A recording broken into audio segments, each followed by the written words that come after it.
Good morning, this is Newswire. I'm Dennis Aseto. It's all systems go for the Mashujaa Day celebrations at the Uhuru Gardens Memorial Park today. Nairobi Regional Commissioner Kangete Thuku says the garden will cater for 22,000 Kenyans and doors will be open from 4 a.m. Kenyans have started streaming into the site. Thuku also assured Kenyans that security has been beefed up. This was his communication yesterday. I wish to assure our guests and the public in general that security has been beefed up. Our personnel have been deployed at strategic places to ensure the following: that the public is secure and traffic flow will be seamless. No roads will be closed to the public. Invited guests and members of public will be guided to the assigned parking areas in accordance with the stickers that are going to be provided. I also take this opportunity to ask the members of public to conduct themselves with the decorum so as to make the event a success. And the General, Miguna Miguna, is expected in the country any time from now.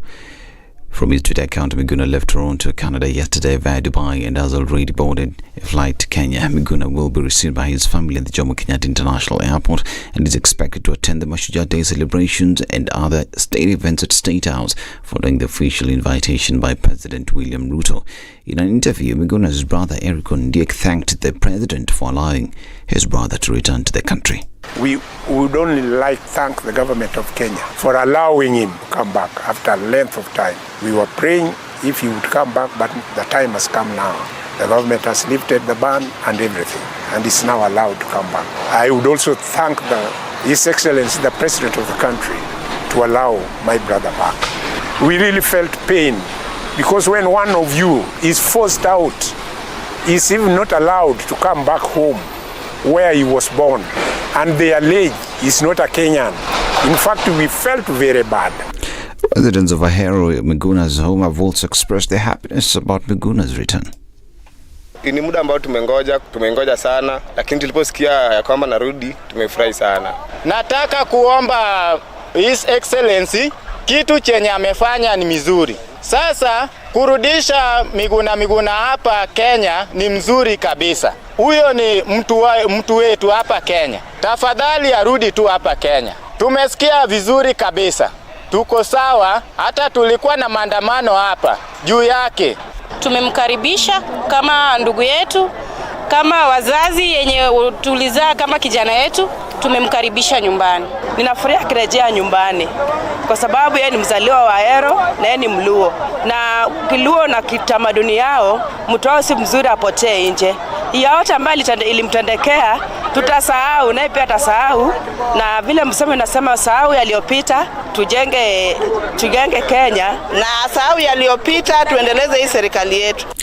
Miguna's return follows the promise made by President Ruto during his campaigns that if he wins, he will allow him to return to the country. Miguna was expelled from Kenya in 2018 after leading the swearing-in ceremony of Raila Odinga as the people's president after losing the 2017 general elections. Now, President William Ruto has said that Kenya loses revenue in the manufacturing industry because of use of fake stamps and products. Speaking during the inauguration of the Vision 2030 by the Kenya Association of Manufacturers Nairobi, the president said lost revenue is ending up in the pockets of people behind the production and use of the fake stamps. Part of our revenue gets lost because the stamps that you use on your manufactured goods, we have more fake stamps than genuine stamps. How is that possible? We have to sort that out because we are losing revenue. Part of why our contribution of manufacturing to GDP in terms of revenue is low is because very many people pocket our money or the money meant for taxes. Ruto further told the manufacturers that it was unfortunate that we are slaughtering 3 million livestock annually, but we're still importing leather products, yet we could use the skin to make leather products such as shoes. Everywhere, Mandera, Wajir, Tana River, the whole of that space, Kajiado, livestock keepers were asking us, what are we going to do with our skin? Who is this group of people standing between us and the value that we can get from our skins and hides? You people. You are the people standing between us and 75 billion of product that we can sell. And we have a ready market, starting from our own children in school. Even the local market in Kenya alone, we are importing 12-15 million pairs of shoes alone every year. Market is not the problem. Raw material is not the problem. The problem is the people to add value. I'm Dennis Aseto. Good morning.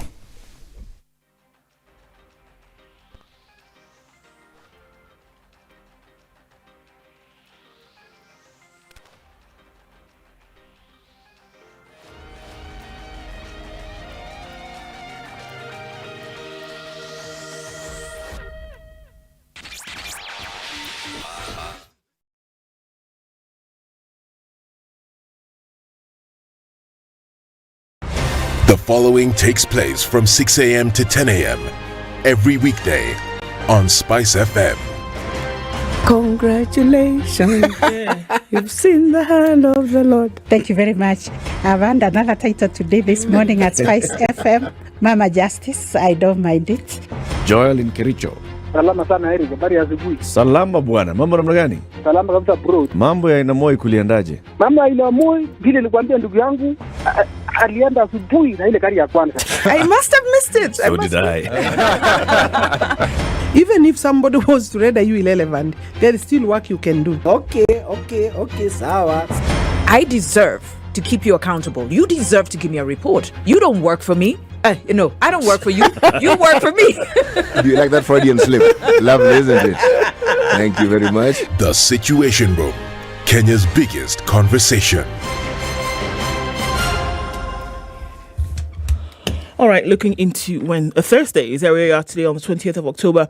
It doesn't look like much is going to happen in terms of traffic today. We'll see a little bit here and there coming over that Imara drift on Mombasa Road. But today's that day where you will be able to get where you're going really quickly. We will not see much traffic today being a holiday, but we'll just keep an eye on things here and there. Tell us what's happening. We're seeing a little bit of movement around Landis Road and then getting into the CBD. A little bit. It's just like Jogo Road. Folks just have to create traffic even when it's a holiday, right? We'll keep an eye on things. Moranga Road a little bit as well, getting into the city. Let us know what's going on where you are, just in case you are out. And let's talk on SpiceFM KE on Twitter and keep things moving this Thursday.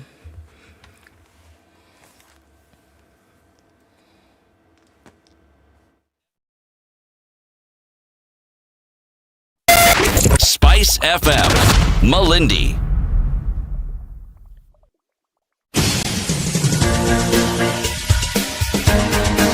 This is The Situation Room, the home of hard-hitting political commentary and penetrating insights about the state of the nation. This is a talk radio experience like no other. The Situation Room, a place for hard truths, debates, and elevated conversations. The Situation Room, witty, political, engaging, deep, controversial. In the room, we have C.T. Muga, researcher, academic, seasoned political observer, a fountain of wisdom in these politically uncertain times. Ndu Oko, Nigerian by birth, Kenyan by choice, communications expert, Pan-Africanist, a truth seeker and believer in people power, and Eric Latif, agent provocateur, the man in the chair, seasoned journalist, news hound, a man who believes in punching up, not down.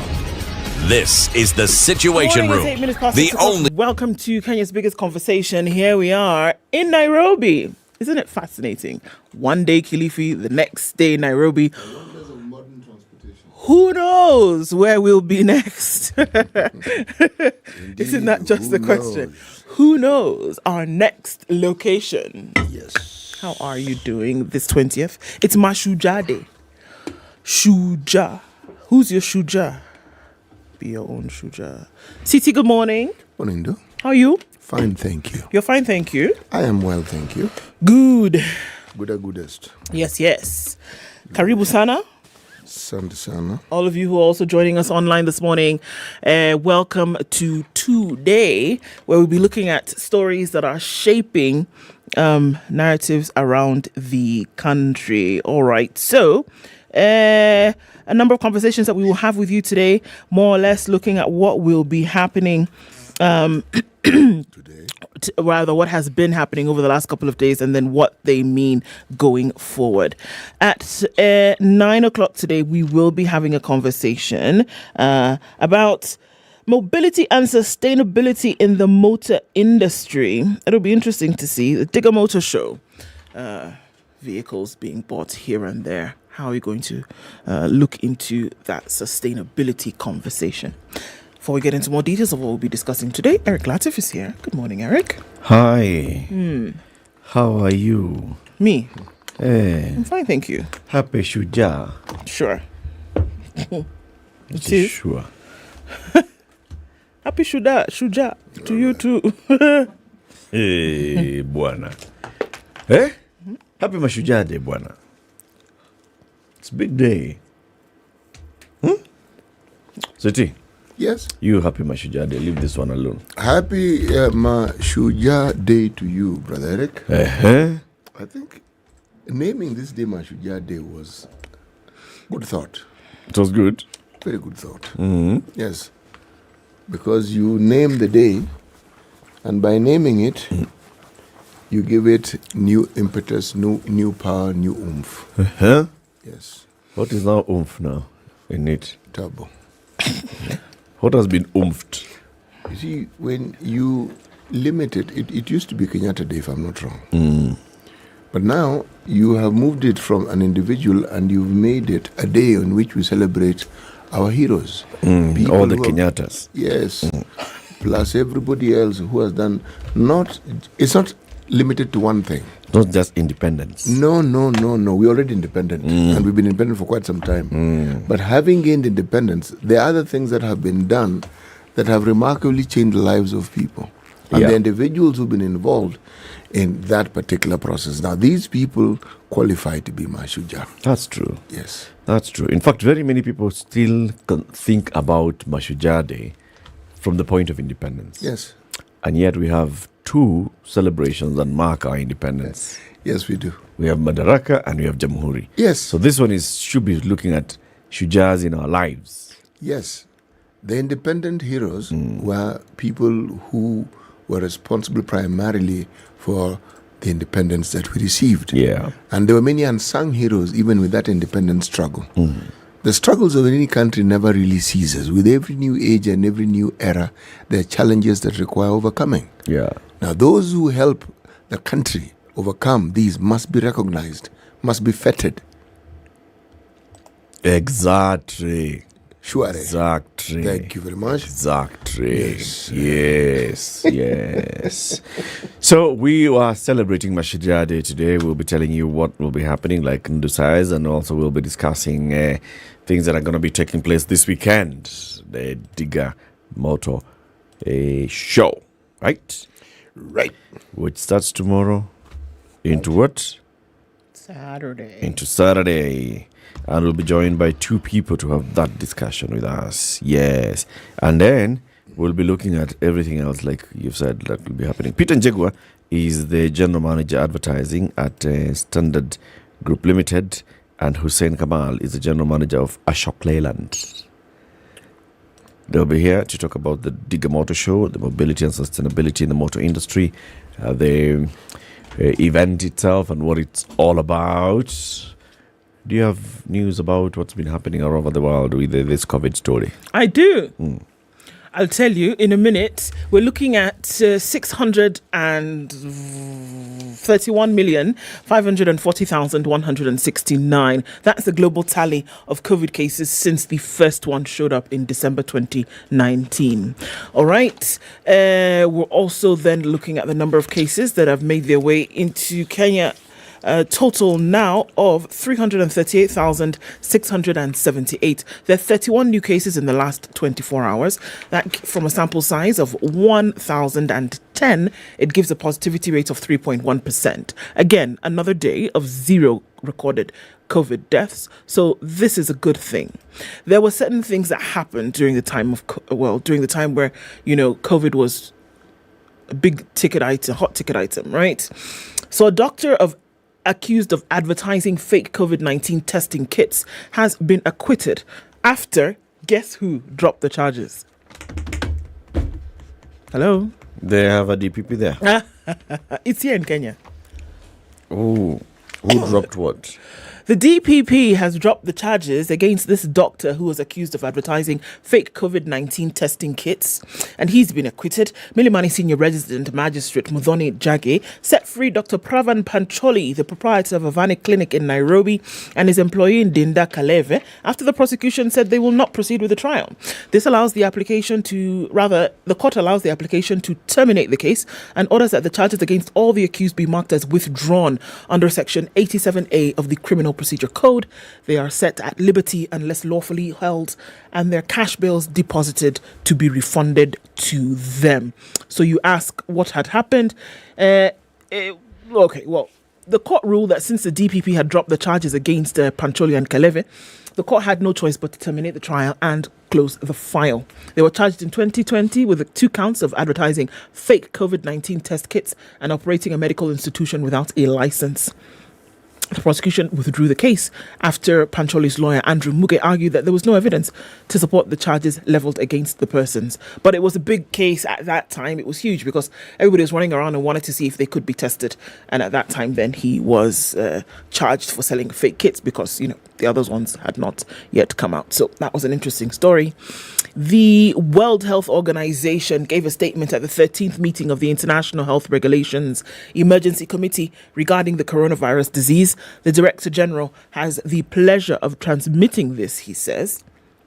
And the meeting which took place with the members and advisors of the emergency committee. Remember the emergency committee that was set up when COVID, was first found out.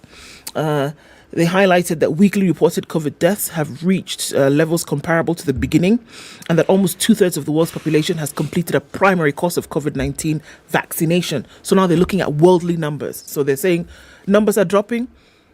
2/3 of the world's populations now have been vaccinated, and they're looking or concerned about what could happen in different parts of the world should weather patterns change and what they're going to do about it. Should another pandemic hit, as they were giving this report, that they want to make sure that there are mitigating measures having been put in place and that COVID has taught them a way in which to do this. They are mandated to provide kind of like a state of the globe report, state of the globe address coming from the health sector, and they did just that. So we're looking at for COVID. Okay. So we have 10 days to go till we go running, right?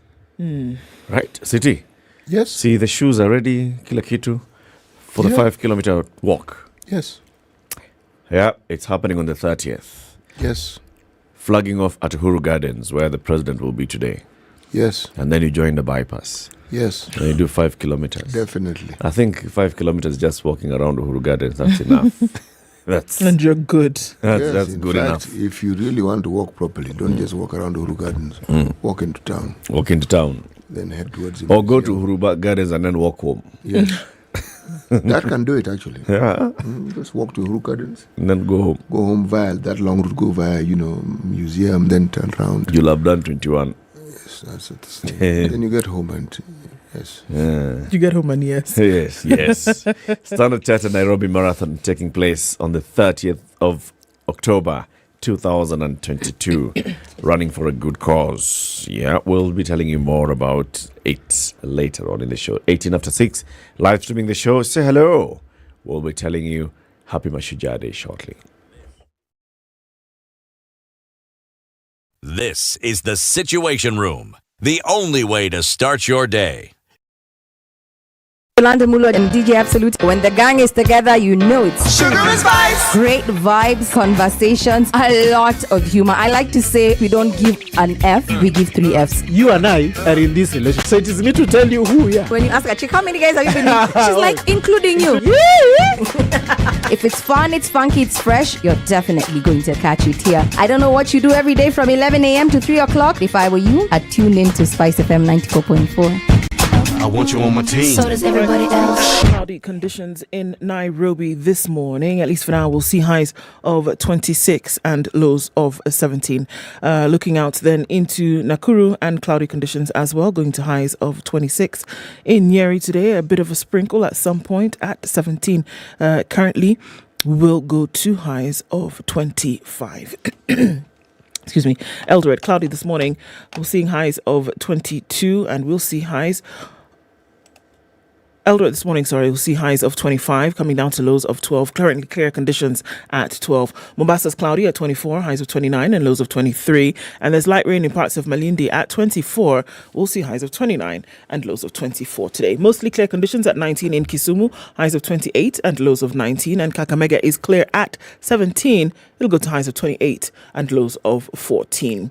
19 degrees and mostly clear conditions in Kampala, highs of 26. And Dar es Salaam, light rain at 21. The sun is shining, however.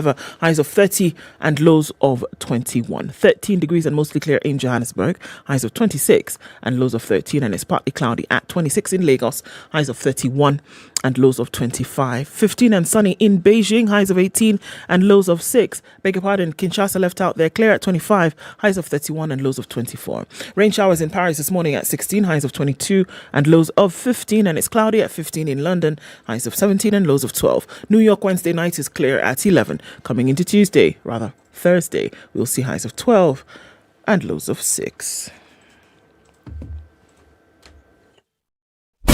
Classic soul, R&B, smooth jazz, neo soul, and nostalgic ballads. Make some noise. Yeah! You're listening to Spice FM. Mature, intelligent talk every morning. Spice up yourself.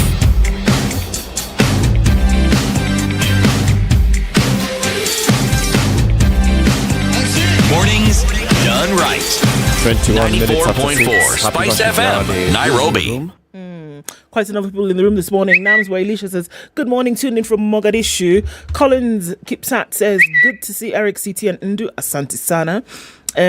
Following from Gem is where Emmanuel Achayo is. And good morning, happy Mashujaa Day to you too, Robert, who's tuned in from Mombasa. Collins Kipsat says, tuned in from Eldoret. And following Kitui County is where Ochoki is. And good morning, Eldoret is following.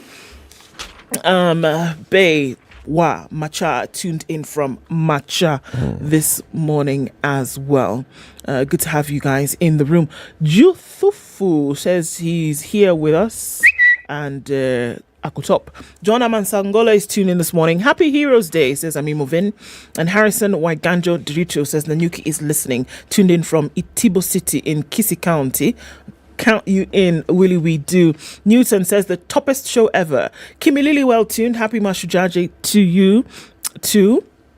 And Kidiga Danson is tuned in this morning. Good morning, guys. Happy Mashujaa Day. You people are Shujas for making our morning hours feel good. Well, Asante Sana. Good morning. Kiganjo Thika is represented as usual. Happy Mashujaa Day to you and everyone. Chris Michael says, good morning, Shujas. Doha says, hello. Go on and be brave. CT, I believe you know the value of our heroes. Thank you to your generation for the things they did and went through so we can be free today.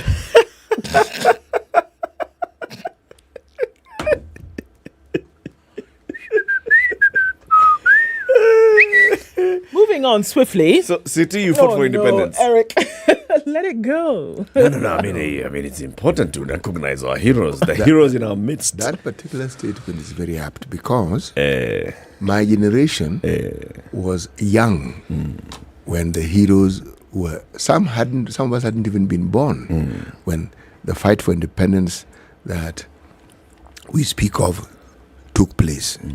Many Kenyans who are supposedly in my generation were born around the time of independence. When were you born? I was born in 1958. Whopping 64 years ago. Yes. Okay. So, I actually had occasion to know that you were independent. That we were receiving independence. Right. Now, what my generation did was to listen to stories of being told that we were future leaders. Yes. It's only in the last 5-6 years or so that the remaining individuals who can be attributed directly to having been those participants who brought about independence had died off almost to the last person. And so, the new generation that we now have, those who comprise the children of my generation, if you look at the things that they have done, because this really was my statement, look at the contributions that have been made. That contribution constitutes what you may call the singularity of effort that was made to better the lives of fellow Kenyans. Now that's the heroism. At the time of independence, you need to fight for the independence. We got the independence. Now, having gotten it, those first ministers, that first cabinet, the decisions they made, those people were heroes because they steered the country in a path. Now, we may think we've had issues. You only think that before you visit other countries. They steered this country and set a structure that we were able to help, that helped us navigate through very many things in all these decades that we've been independent. Yes. So those of you who grew up in independent Kenya, We also celebrate your heroes. Celebrate you. You're as old as Kenya itself. Happy Heroes It is no Day. mean feat, man. I mean, I'm older than Kenya. Oh, wow. You're older than independent Kenya. Yes, I am. We celebrate you, CT. Thank you. With Chris Michael as well. We've grown up knowing that people with grey beard, those are the ones who fought for independence. Happy Heroes Day was what Andrew Franklin says, and he's waiting for Miguna to show up. He was supposed to land at 6 o'clock. He has landed. Miguna. Miguna to show up. Miguna's plane has landed. Okay. Miguna is at JKI. Very good. Miguna is going to Mashujaa Day celebration at Uhuru Gardens. Okay. Miguna will be there saying, "Freedom is here, viva!" The people on YouTube who are also watching us, Moses Omingo says, "You are my Shujas. Good morning from Bukavu." Dinyamo, is it Dinyamo or Dynamo? It can only be Dinyamo. Watching from Michigan. He says he loves Proverbs and he's chosen one from Benin. And this proverb from Benin says, "Silence is an attribute of the dead. He who is alive speaks." King Dev Lubale says, "Good morning all, CT Ndu and Eric. You always remember we exist on YouTube and FB. Happy Mashujaa Day. I celebrate my kids who remind me to wake up early in the morning no matter what." Yes, no matter what. Happy Mashujaa Day. Kayla Motu, everybody who's joined the Situation Room. Let me tell you about the other room, right? The other room is a place where you get a highly skilled talent from across the globe, rigorously vetted and trained freelance software engineers, cloud developers, financial analysts, and administrative talent. Vetted for you, custom to you, working for you. Go to theroom.com if you're looking for any tech talent, and you'll see even the kind of people who are the kind of companies that get people from the room, like Google, Upstream, Meta, KPMG, MTN, McKinsey, L'Oreal, Microsoft, Vodafone. They all get to the room and they have actually picked people from their city. Yes. The proverb, Tafadhali? Yes. From the country of Somalia. A wrong decision is worth. Okay, let me start again. Is worth than? It is worse, not worth. A wrong decision is worse than a drought. A wrong decision is worse than a drought. Yes. Wow. Consequences that follow. Big one. Massive. Big one. And even if it rains, the wrong has wronged. Yeah, if it rains, it's the wrong one. It's the wrong. Okay, let's look at the newspaper headlines. On the front page of the Standard this morning, Ruto's new broom to sweep the DCI. The National Police Service has swept out former DCI boss George Kinotti's allies from the powerful positions in changes signalling President William Ruto's strong resolve not only to take charge but also insulate criminal investigations from its immediate past. We'll look at that story because it's quite one to have. State of emergency that changed Kenya is what is on the front page of The Nation. The 59th Mashujaa Day, President Ruto is to preside over his first national function today. 1952, 70 years ago today, on October 20th, 1952, Kenya was thrown into a dark phase as a state of emergency was declared. A battalion of Lancashire Fusiliers flown to Nairobi ahead of the date to contain both the rising African nationalism and the political tension had landed at Embakasi Airport. Historians agree that had the emergency period not been declared, the course of Kenya's political history would have been different. So we'll look into that story as well. Okay. So that headline, though, in The Nation, on The Nation. Dramatic, The state of emergency. The state of emergency. That changed Kenya. Hey. So under that is now what is the clincher? That changed Kenya. Not that No, necessarily. you're waking up and you think there's a state of emergency. My God. Not really. The headline and the Standard, Ruto's new broom to sweep the DCI. Have you done that? Yes, I have. Okay. I'm going to the story. Then there's the other one. Man who is 80 years old in a tussle for 32 million shillings with the deputy president. A retired civil servant is battling to stop the DP from demanding 32 million shillings as legal costs for defending a land dispute case. Man took Gachagua to court. Man lost. Gachagua was granted costs. Said, now, my friend, can you pay up? Vetting. Yesterday, we saw several of the cabinet secretary nominees go to before the National Assembly. Kipchumba Murkomen, Penina Malonza, Rosalinda Soipan Tuya, Susan Wafula, and Zakaria Njeru. And we will be looking at what they said and what was said about them. So we start with this one of Ruto DCI. Yes. The National Police Service has swept out former DCI boss George Kenoti's allies from powerful positions in changes signaling President Ruto's strong resolve to not only take charge but also insulate criminal investigations from its immediate past. Several stories carried on this particular one. First one is about the changes. On the day that the new DCI boss, Mohammed Ibrahim Amin, took office, police leadership announced drastic changes at the Kiambu Road headquarters. In John Gashomo, Senior Assistant Inspector General of Police and Director of the All-Powerful Investigations Bureau, has been transferred to the Internal Affairs Unit as Director and his place taken up by Eliud Lagat. So he has been the boss of the Investigations Bureau. That's the man who is actually in charge of investigations at the Directorate of Criminal Investigations. He's been removed. He's been told, wewe, rudi vigilance, and tutadil na wewe. Eliud Lagat is the new boss. The Investigations Bureau is the nerve center of all DCI operations. Commissioner of Police and Director of Anti-Terror Police Unit, Martin Otieno Omumbo, was deployed back to DCI headquarters with no specific role, and his duties taken up by Johnston Kola, also a Commissioner of Police. So you have a new boss at ATPU. Otieno and Gashomo featured prominently in turf wars between Kenoti and the DPP Nurdin Haji, and have since recanted previous averments done in respect of the fight. In the changes, Nicholas Kamwende, a seasoned administrator and director of planning at DCI, has been appointed the new deputy director of criminal investigations. Director of Crime Research and Intelligence Bureau, Paul Mumo, has been deployed to the Kenya Police Headquarters Vigilance House to undertake unspecified duties. In June, Mumo was promoted from a Commissioner of Police to Assistant IG by former President Uhuru Kenyatta. These changes are in line with ongoing police reforms, according to the Acting Inspector General of Police, Nur Gabo. Lagat, the man at the nerve center of DCI operations now, recently lost his bid to replace Kenoti. He was one. These guys are all among those who were interviewed. Lagat, Kamwende. So the ones who are shortlisted for interviews have been given jobs. Yeah. So Amin was first among equals. Now he becomes first among not equals.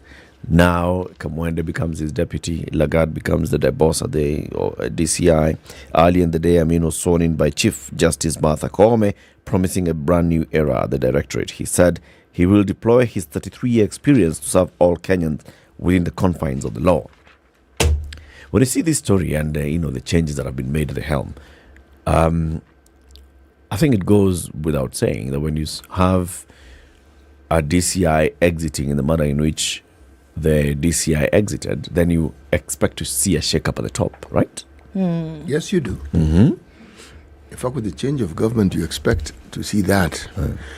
Oddly enough, when you look at the history of this country, down memory lane again, there are positions that didn't quite change even with the change of a new regime within the disciplined forces. For instance, one didn't see it in the army, yep, or the military, to be precise. One also didn't see it within the spy unit, yep, that we have in the country. The case in point that we use as a reference is that of James Kanyotu, whose tenure spanned 3 presidencies. Well, 2. Huh? 2. Jomo Kenyatta and Mzee Moi. Are you saying he wasn't there during Kibaki's time? By the time it was Kibaki's time, he had exited the special branch, and Brigadier Boynet had gone to the special branch and reformed it completely from a political outfit into the professional service that was called the National Security Intelligence Service. Why did I think that he spanned 3 presidencies? He hadn't. Yes. He hadn't crossed over. He only just managed 2. Yeah. He did the 2. Yes, but the military as well. Okay, I think it's also a good point that we say that, because you see what happened with the spy unit. It stopped being political. It was made professional by Brigadier Boynet. So where there's a proper service and the service serves the state, National Security Intelligence Service, which was now then later renamed the National Intelligence Service. If you look at the military as well, General Daudi Tonje went there after General Mahmoud Mohammed, and he also instituted a professional service and said, this is how we are going to be running this military. There is a clear tenure of office for the general, there's a clear promotion structure, and there's a clear rotation of the helm of the military.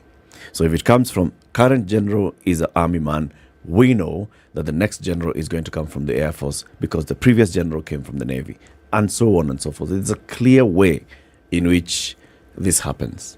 So people within the service are already looking at, right now I'm a brigadier. By the time I get to major general, it'll be, the leadership will be in my service or it'll not be. So do I stand a chance of becoming a general or not? They can already play those games.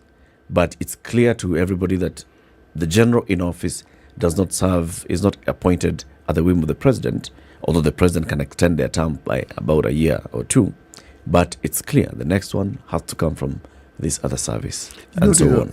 As you mention it, I'm thinking of how the Navy ended up with 2 chiefs of general staff, and both of them came from Kilifi County. Samson Motete Wajefwa is the one general that is remembered. He's the immediate former. But before him was General Kibwana. Yes. Yeah. Joseph Kibwana. Now, it's interesting because I say this because we've just come from Kilifi County. And it struck me that, yes, 2 of the heads of our military have actually come from that particular, yes. And of interest. Kilifians. Yes, and we're talking of Ganze. Yeah. And we're talking of that part of Kilifi County. Yes. The immediate former Chief of General Staff comes from there. So, is it not fascinating? It is. But the thing, though, that you mentioned also is that with Boynet, Brigadier General, actually, that's a one-star general, that saw the era of spy chiefs being from the military. Yep. From that point on, the spy chiefs have come from the military. Yes, they have. But also not just from any rank in the military. They are military intelligence officers. They are military intelligence. So it's a proper professional intelligence service. Hiya. We take a break? Okay, 22 minutes to 7. We are taking this quick break to take a look at the traffic and the weather. KMRC.co.ke. Have you gone there and checked it out? Because that's the website for the Kenya Mortgage Refinance Company. Rent yako inafaa kuwa keja yako. Rent yako keja yako. You're paying rent today. Instead of doing that, how about you convert that into an investment? Check out kmrc.co.ke. See what participating banks and SACCOs are there. We have how many?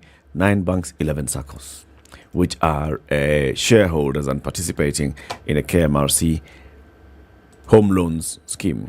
Go to them, ask for the KMRC deal, and they will give you a home loan at below 10% for a tenure as long as 25%. Yes, Own a yes. home. 25 years. 25 years, yes. I said percent. Yes, it is. It's less than 10% and as long as 25 years. Okay. Tell us about the traffic. Okay, I will.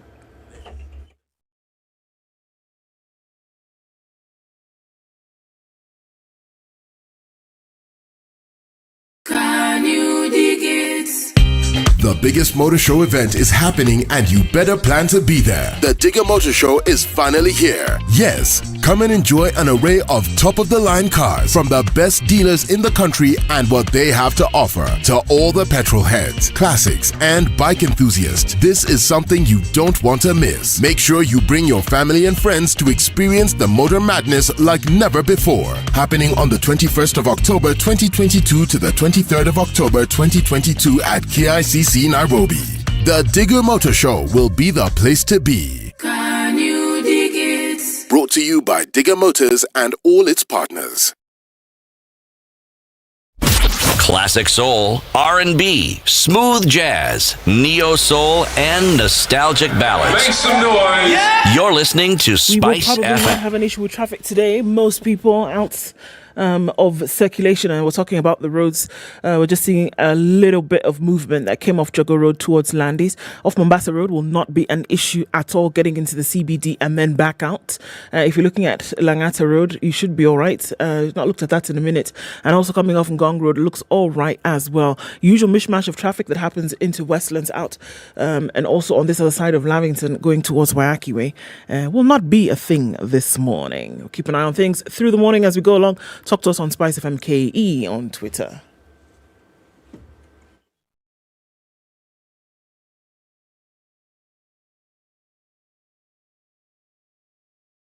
Mature, intelligent talk every morning. Spice up yourself.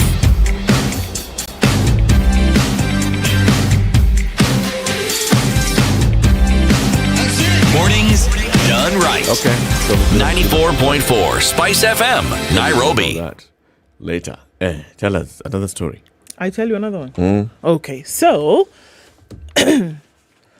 Murkomen, his name, Onesmus Murkomen, has been nominated for the position of CS Roads and Public Works, right? Now, the Roads Cabinet nominee promises that he will make public the 477 billion standard gauge railway contract that Kenya signed with China if he is appointed to the position. All right. People over-promising. Hey, big promises. Over-promise, overachieve. Sure. He promises to make it public. Okay. Roads, Transport and Public Works Cabinet Secretary nominee Kipchumba Murkomen has undertaken to make public the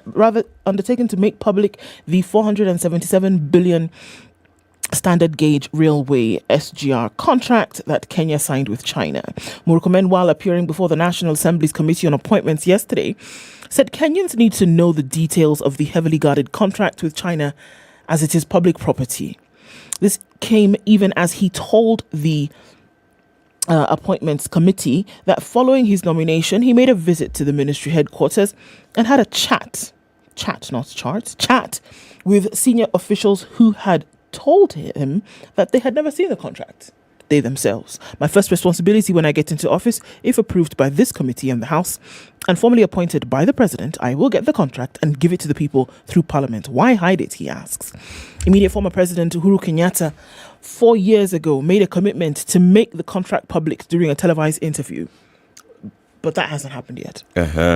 In December 2018, at State House in Mombasa, President Kenyatta made the promise following claims that the country's strategic national installations had been used as collateral for the SGR loan. The contract is basically yours. If you want a copy, I will give it to you tomorrow. If tomorrow never comes. That was me. Phase one. You know, I laugh. Anyway, go on. Okay. Phase one of the SGR project involved the construction of a 480-kilometer line from Mombasa to Nairobi at a cost of 327 billion. The 120-kilometer extension to Naivasha cost the country 150 billion. The two loans were procured through the Export and Import Exim Bank of China. Immediately, the former president made their comments about making the SGR contract public. The Chinese government opposed the disclosure.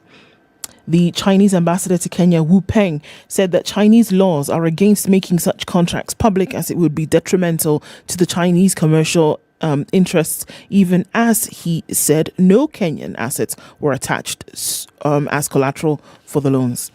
So a letter from the Auditor General on the accounts of Kenya Railways for the 2017-2018 financial year noted that the repayment agreement substantively means that Kenya Ports Authority assets were at risk.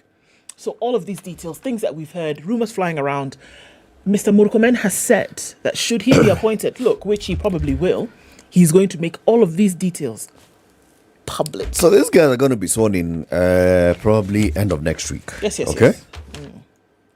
Because we expect that after this committee finishes vetting these people, maybe tomorrow, like that, then the whole house will vote on them on Tuesday or Wednesday. And once they are approved by Parliament, I don't see anything that will stop Ruto from swearing them in immediately unless he's out of the country. So by end of next week, we'll most probably have new cabinet secretaries in office. Now, From that point on, there's nothing else that this government can tell us. Oh, I don't have my ministers. I'm waiting for my ministers to do the work. Oh, I don't have... From that point, things change. It is no longer an Uhuru administration. It is fully a William Ruto administration. These promises of we shall cut our budget by 300 billion, of we shall release SGR contract and expressway contract, of we shall bring down the cost of living, of we shall have the hustler fund, of we shall get out of borrowing from the market and make sure that banks can then give easy loans to SMEs in the country. All those promises now will be. There's no more holiday, no more wait and see, give us time. Immediate. The first 100 days are upon us. Yes, they are. I think you've got 60 or so odd days to go. Yep. Yeah. Now, I'm going to start counting. The 22th of December. 100 days gone. Now, I'm starting the 100 days from when all these individuals... When they're all sworn in. When they're all sworn in there, you will start to count your 100 days. Counting. I'm not counting it before. So you're in January then. Why are you being so generous? It isn't generous. I'm just being practical, really, when you think about it. Because they'll say they didn't really get a chance to go at it. Who? I do not wish to have a discussion around this particular topic with any excuses being forwarded as reason. And you've actually given me the background for it. This cabinet was still... Uhuru's cabinet. This was still... We didn't really have our things. Yes. DCI was still Kinoti. Everyone selected, elected, nominated, vetted, appointed. Good. Start counting 100 days. From that point? That point, I start counting the 100 Then you've got to give him time then to also have his PSs in office. I am going to give him time. Give him time to also have his CSs. I am going to give him time. So start counting from December. I am going to start counting from December. 100 days from December. I will count from December, not before. This one. No. This is grace period. This is tax holiday. Well, all right then. We'll talk about more of what these cabinet secretaries are promising, and maybe even what the president is promising, and what we expect to hear the president give as his first national address today to the public. Tutaskiza. City. There's an interesting story that you had seen. I've actually seen two interesting stories. Tell us one of them. When you are talking about how it is that Kenyans understand our heroes, I was looking at and seeing how it is that we have even evolved when it comes to appointments, and it is the 2010 Constitution we have to thank for laying down the ground rules and the structure for how it is our entire system of administration of government is a representative of the people of Kenya. I'm saying this because if I look at the faces of the individuals who are in what I may refer to as the discipline force of the security docket. Let me talk about security docket, okay? I'm looking at individuals whose backgrounds are clearly from the people who come from the ethnicity of Northeastern Province. Okay? Now, I'm saying... For example? For example, I'm looking at the DCI boss, Mohammed Amin. I'm looking at origins here. Not where one lives and where one grew up. Origins. I'm looking at... You're looking at tribe. Let's just go to the basic. Ethnicity. I like the word ethnicity. Okay. Yes. Kabila lake. Yes, it rolls easy on my tongue. When you say ethnicity. Ethnicity. Right. I'm looking at Nuruddin Haji. Right. Okay. I'm looking at the Acting Inspector General of Police. I'm looking at Nur Gabor. Okay. And I am thinking to myself that one of the things that may not be seen as progress having been made is when you find individuals from a minority community being in prominent positions.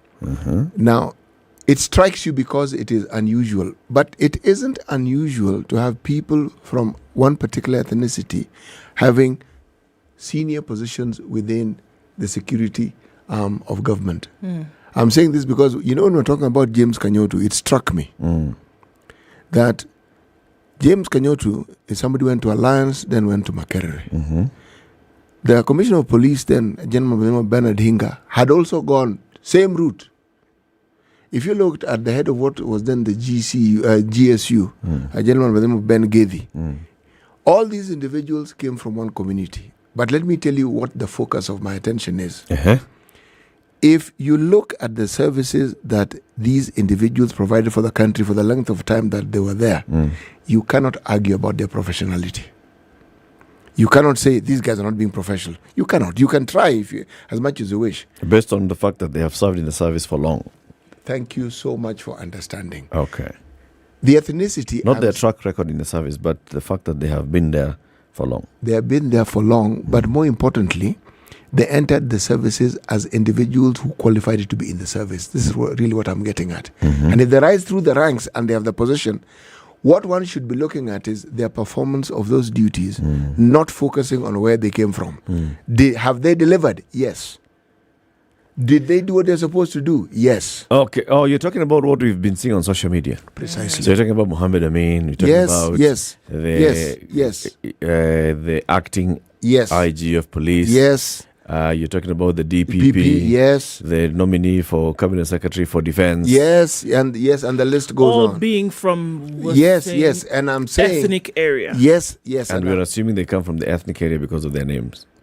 I am assuming. Are we sure that they are all Somalis? I am saying that I'm pointing on...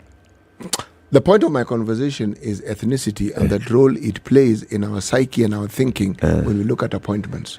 I'm saying that because I'm bringing that issue of, are we sure just because we're looking, because I also saw, we're talking about the EACC CEO, looking at the names and so assuming that they all come from the same No, they tribe. don't. They do not. They do not. But what they do is they come from minorities in the country. Yeah. They are all minorities. A former commissioner of police who had been sourced from the army, a paratrooper from the military, the army, Muhammad Ali. Again, origins. What I'm trying to say is it's glaring, so I'm speaking of it. And I'm saying it gives me an opportunity to discuss ethnicity and our services and focusing on the person's ability and their history and what it is that they have done in the past that has brought them to the point where they can be in the position of leadership. Yeah. And I'm saying our focus tends to be on someone's ethnicity or tribe as opposed to the person's ability to do what they're supposed to actually do. Right? Now, that is what I'm saying ought to be the discussion of, fine, we understand that discussion, but let's look at the individual. Yeah. What do they bring to the table? Precisely. Just look at what they bring to the table and ask yourself, are they capable of delivering what it is that they're required to do? And I dare say, if they've been in the service like everyone else who's appointed to those positions. Yeah. See, it's not as though they looked for a headmaster of a primary school in some remote area. And made them DCI. Yeah, boss. no, it doesn't work like that. It's a seasoned police officer. If we just look at the history of Amin comes from being the boss of the Internal Affairs Unit. And the Internal Affairs Unit is the one that investigates police when there are issues of misconduct within the police service. When there are accusations and allegations of wrongdoing. Yes. So he's an investigator. Before that, he was the guy that we're just talking about, the man who is instrumental in DCI, the person who's in charge of actual investigations in DCI. Yep. Amin was the director, was head of DCI investigations. Yes. Okay? That position. He was that. He was head of operations before that. Before that, he was the boss of the banking fraud unit. Before that, he had also served in various specialized units within the DCI. So he is a seasoned sleuth, as they call him. This DCI, what's he called him? Admin. So he's a proper sleuth. Yeah. I mean, look, in terms of what the job requires, I mean, it is clear that he's worth his salt. Yeah. You know, and I think that we run the risk of now, when we look at all of them as coming from the same ethnic background, we run the risk of not giving credit where it's due in terms of what they're able to do. He's been in the service for a very long time. 33 years. He's obviously remained there because he's done it and has the ability to do a good job, as have the other individuals who are then being put into the same cadre of ethnicity. He's risen through the ranks. Yes, yes, yes. One thing, though, that he's done is of course, we've seen he's disbanding, well, not him, but through his advice, the disbandment of the Special Crimes Unit and all. But I'm sure he's going to set up a new specialized unit. You know what is of interest is because when I mentioned General Muhammad Ali, a paratrooper, he was in the military, made police commissioner. Now, he also introduced changes within the police force. He brought in people who had been in the GSU, General Service Unit, into what we refer to as regular police. Yeah. So, whenever new administration comes in, we witness their attempts to try and bring sanity to this particular position that they have, and to institute things that might make the services better. Now, it isn't a question of whether they should be given the opportunity to do their job. They already have the job. It's theirs.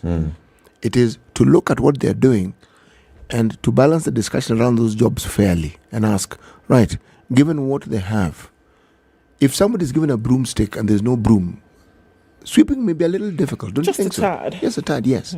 But the dawn of a new era is upon us. Yes, it most certainly is. It will. I don't think there'll be many big changes, though, in the operations of the police service. I don't really think so.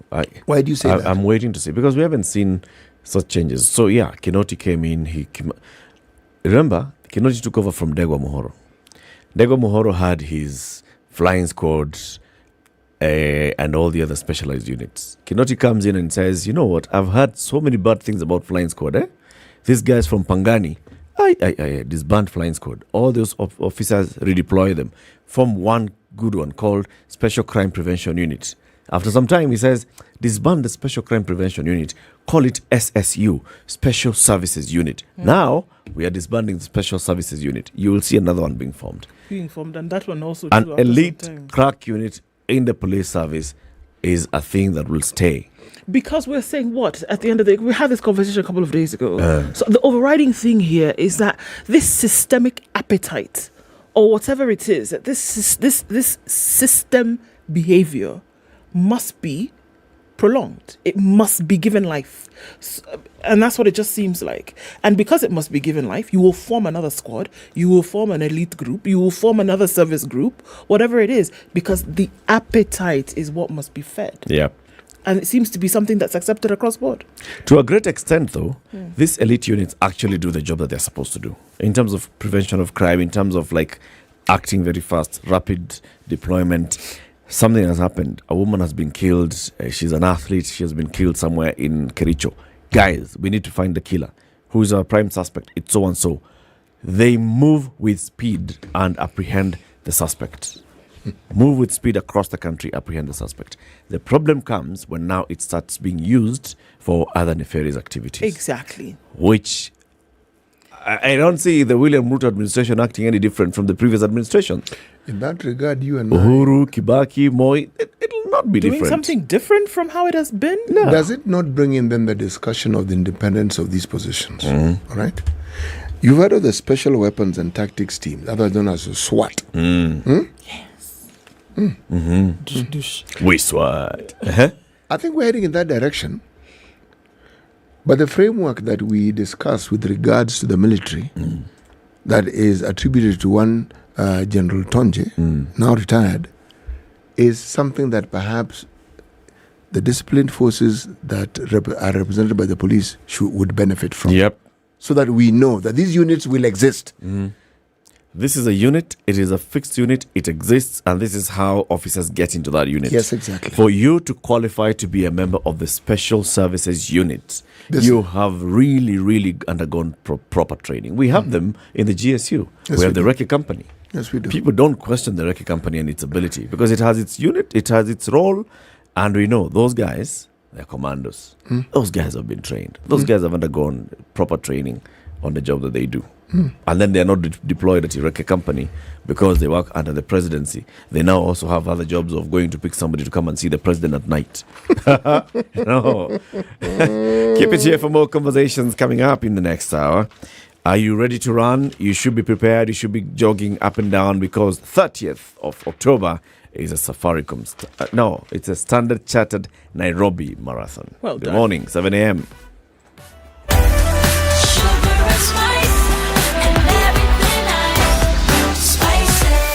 Spice up your life.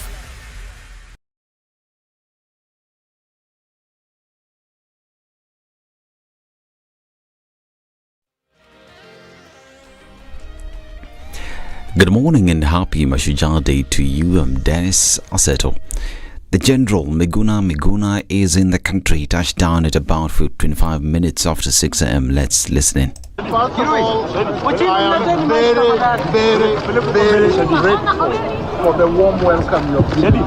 And I'm happy to be back home. I extend my gratitude to all Kenyans who have stood with me, who have stood with the Bill of Rights. Miguna was received by his family at the Jomo Kenyatta International Airport and is expected to attend the Mashujaa Day celebrations and other events at State House following the official invitation by President William Ruto. In an earlier interview, Miguna's brother Eric Ondiek thanked the president for allowing him return to the country. We would only like to thank the government of Kenya for allowing him to come back after a length of time. We were praying if he would come back, but the time has come now. The government has lifted the ban and everything, and is now allowed to come back. I would also thank His Excellency, the President of the country, to allow my brother back. We really felt pain, because when one of you is forced out, is even not allowed to come back home where he was born, and they allege he's not a Kenyan. In fact, we felt very bad. Residents of Ahero Miguna's home have also expressed their delight about their son's return. Ni muda ambao tumengoja sana, lakini tuliposikia ya kwamba narudi tumefurahi sana. Nataka kuomba His Excellency, kitu chenye amefanya ni mizuri. Sasa kurudisha Miguna hapa Kenya ni mzuri kabisa. Huyo ni mtu wetu hapa Kenya. Tafadhali arudi tu hapa Kenya. Tumesikia vizuri kabisa. Tuko sawa, hata tulikuwa na maandamano hapa juu yake. Tumemkaribisha kama ndugu yetu, kama wazazi yenye tulizaa kama kijana yetu, tumemkaribisha nyumbani. Ninafurahi kurejea nyumbani kwa sababu yeye ni mzaliwa wa Ahero na yeye ni Mluo. Na Kiluo na kitamaduni yao, mtu wao si mzuri apotee nje. Yote ambayo ilimtendekea tutasahau, naye pia atasahau, na vile msemo unasema sahau yaliyopita, tujenge Kenya, na sahau yaliyopita tuendeleze hii serikali yetu. Tusahau yaliyopita, tugange yajayo.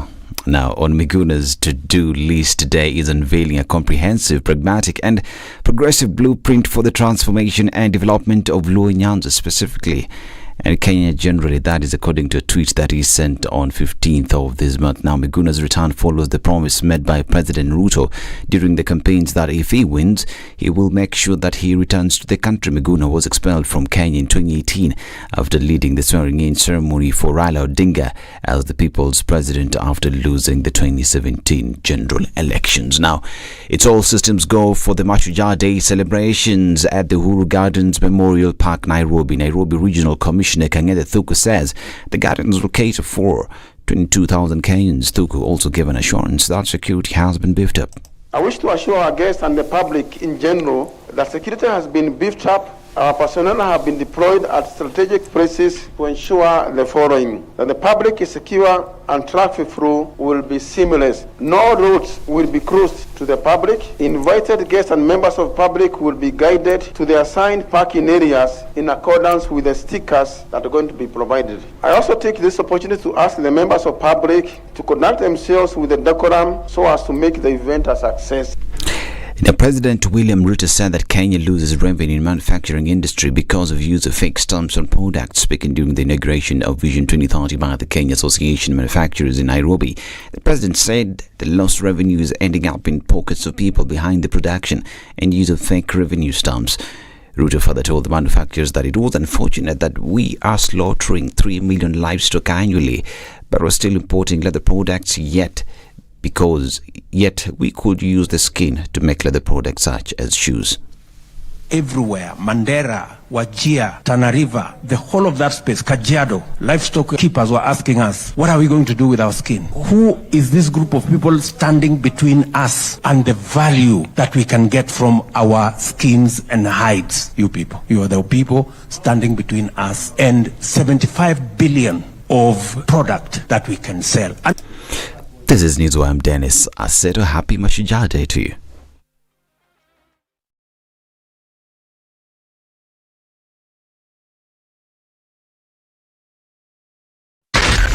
Spice FM, Nakuru. Okay, it's Thursday. It's a holiday. That means that traffic we will not see as much as a normal weekday. A little bit of traffic here and there going into the city.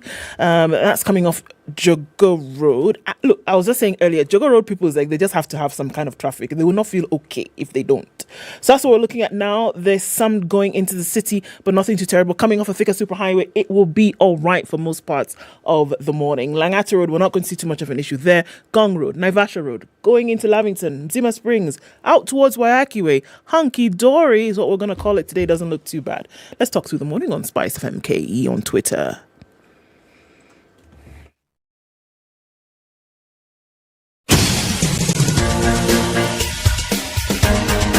This is the Situation Room, the home of hard-hitting political commentary and penetrating insights about the state of the nation. This is a talk radio experience like no other. The Situation Room, a place for hard truths, debates, and elevated conversations. The Situation Room, witty, political, engaging, deep, controversial. In the room, we have C.T. Muga, researcher, academic, seasoned political observer, a fountain of wisdom in these politically uncertain times. Ndu Oko, Nigerian by birth, Kenyan by choice, communications expert, Pan-Africanist, a truth seeker and believer in people power, and Eric Latin, agent provocateur, the man in the chair, seasoned journalist, news hound, a man who believes in punching up, not down.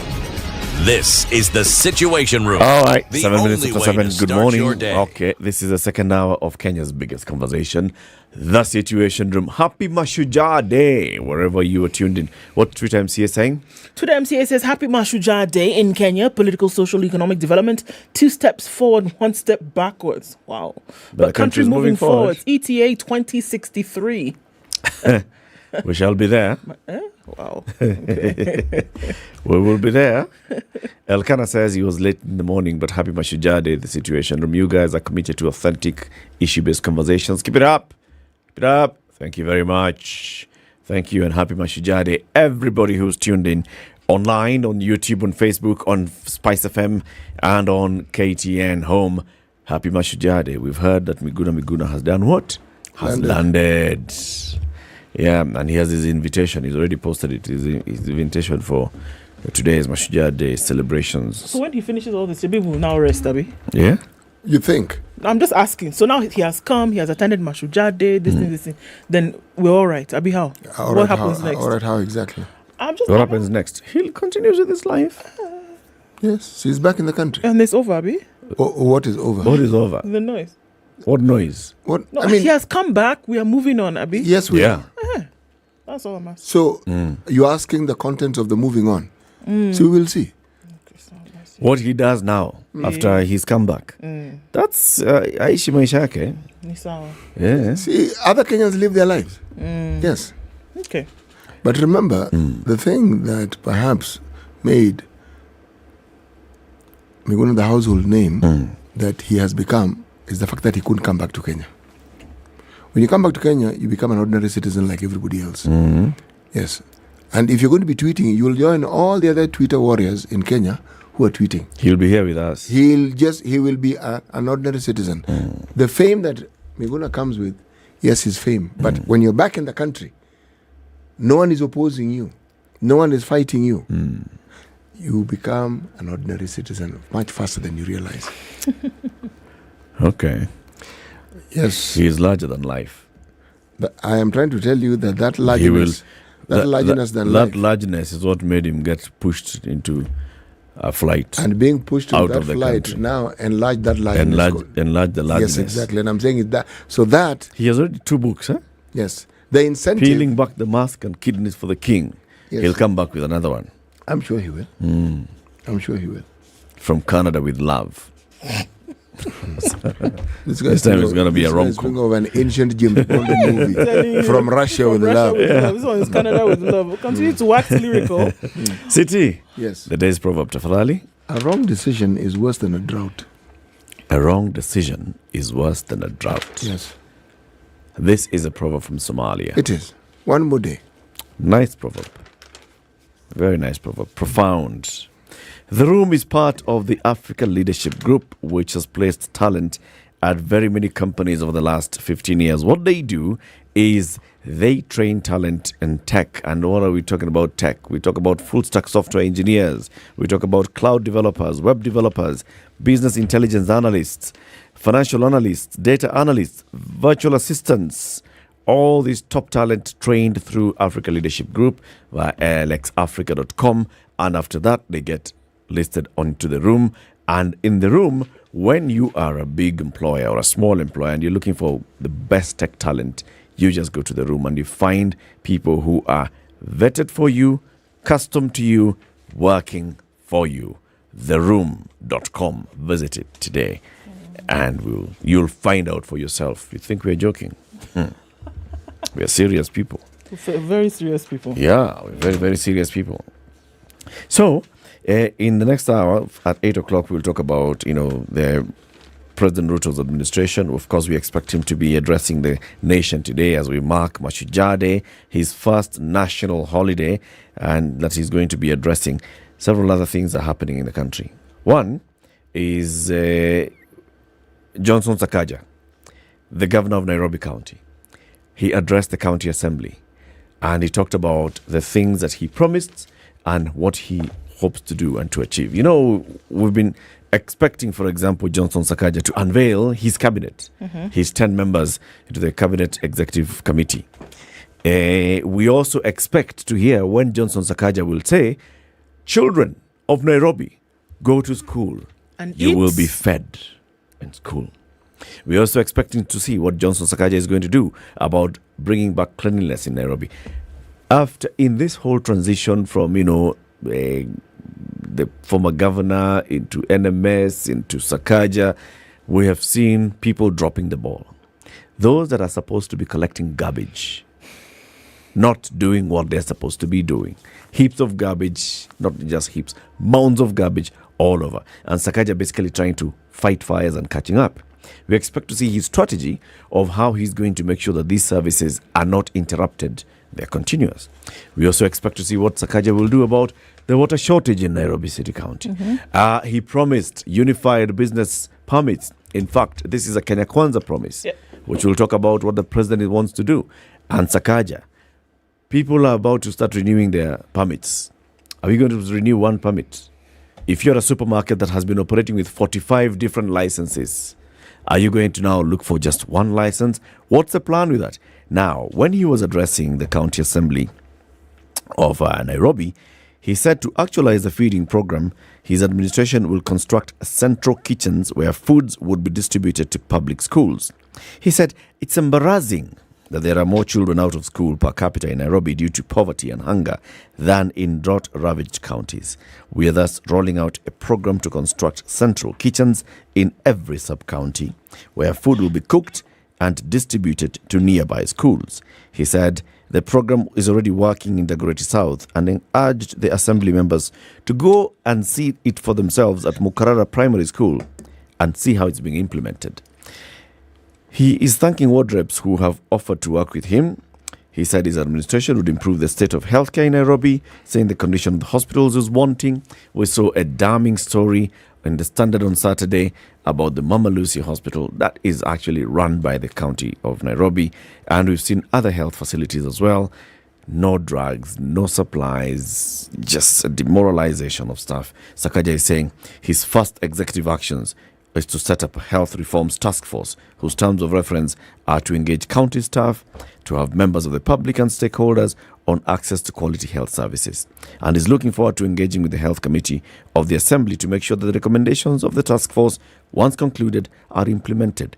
blah, blah, blah, this and the other, this and the other. We are back to the task forces, aren't we? Oh, yeah, that was his first thing that he did. CAS Massimo Ngangi is among those who are in this task force. In the task force, yeah. Far be it from me to say that isn't a good thing. But there have been other task forces, and there have been reports, and there have been recommendations.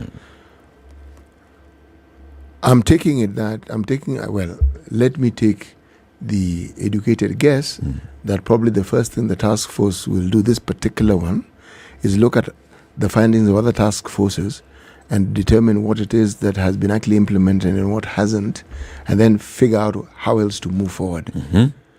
The bulk of the problems that the health sector faces within the county is one of money. Not lack of know-how, not the inability of those who are tasked with the duties to actually look after the healthcare sector. Money. There isn't money to buy drugs. There isn't money sometimes to pay the workforce. So even with the best of structures, if there is no money, the services that we speak of will not be provided for. Yep. But then where does the money go to? If you look at the money that goes into the health facilities in Nairobi, just from NHIF, okay? There's a Linda Mama program that goes to cater for Pumwani maternity. Yes. There are all these other programs that, for example, Mama Lucy, very many people who go in there, NHIF is billed, NHIF pays a lot of money to Mama Lucy. Tens, if not hundreds of millions of shillings goes to Mama Lucy Hospital. Why can't that money just be ring-fenced and say the money that comes into healthcare from these facilities goes into developing health systems in Nairobi? Even if Mama Lucy, say, retains 40%, 60% does not go to paying salaries at City Hall, it goes into other health facilities. It goes into those facilities that refer people to Mama Lucy. Eric, I'm in full agreement with you, and I'm sure previous task forces have pointed out some of these things, and they've even given suggestions as to what should be done. That's why I was of that educated perspective that perhaps looking at what had been discussed previously, recommendations made, looking at what was done with those recommendations, and then saying, okay, these perhaps were not done. And if there are new things that you need to consider that hadn't been considered previously, you then move forward. Because, my friend, our archives are full of reports. Yes, full, bursting at the seams. If the county government doesn't have them, the Ministry of Health has them. These facilities, many of them existed long before even the county system came into being. Yep. What needs to be done is not unknown. No. If you have a system within a structure within the government, in one of the ministries that has a history of having functioned well, it means you're not reinventing the wheel. No. You simply need to figure out why it isn't moving as it ought to, whether if it's oiling, if it's a change of tires, if you need to change the rim. Mend the puncture. Yeah, precisely. But now, at this particular point in time, I guess when you are a leader and you want to start, you want to figure it out for yourself and ask yourself, okay, fine, those reports may be there, but let me see it for myself.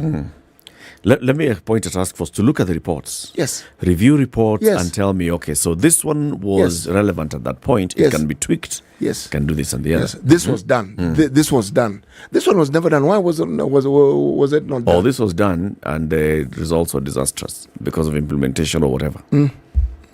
You see, I'm looking at the county news. This is in the Standard.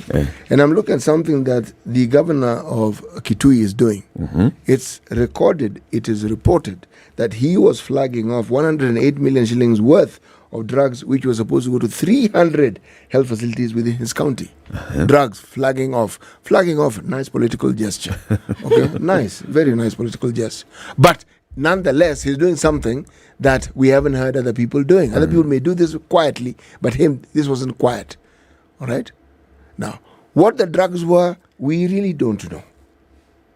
It's clearly a political statement, but it is worth mentioning because at least there's the understanding being demonstrated that there was an issue with the availability of drugs, and he's trying to look into the matter by actually ensuring that drugs get to where they should go. So he's also signaling, telling the people that I understand that the problem in our hospitals has been shortage of drugs. Yes. I am addressing it. Actually, drugs are coming closer to you. Precisely. One of his promises, this 100-day promises that people make, Yeah. the 3-month promise, you say 100, it sounds like a lot. Make it 3 months. Then you actually get a clearer picture. 12 weeks. 12, yes, precisely. It's one of the things he said he was going to revamp the health facilities. So this is the parting short. Folks, I said I'm going to revamp the Health facilities. Precisely. Here I am. Yes. I'm revamping it by starting off with the supply of medication. It is a good start. It's a good start. Yes. He should also look at how he's going to finance county operations. Own source revenue versus the money that's coming from national government. From the country. Okay? I don't want to say the national government because of that story that we read yesterday. The meeting of IBEC. Yes, and how you were told that if you don't use your the money, deputy president then was we will saying, not give you more. Yeah. Yes. That if your money will be released to you depending on how well you use. Those who will be allocated more. Yeah. What? Like really?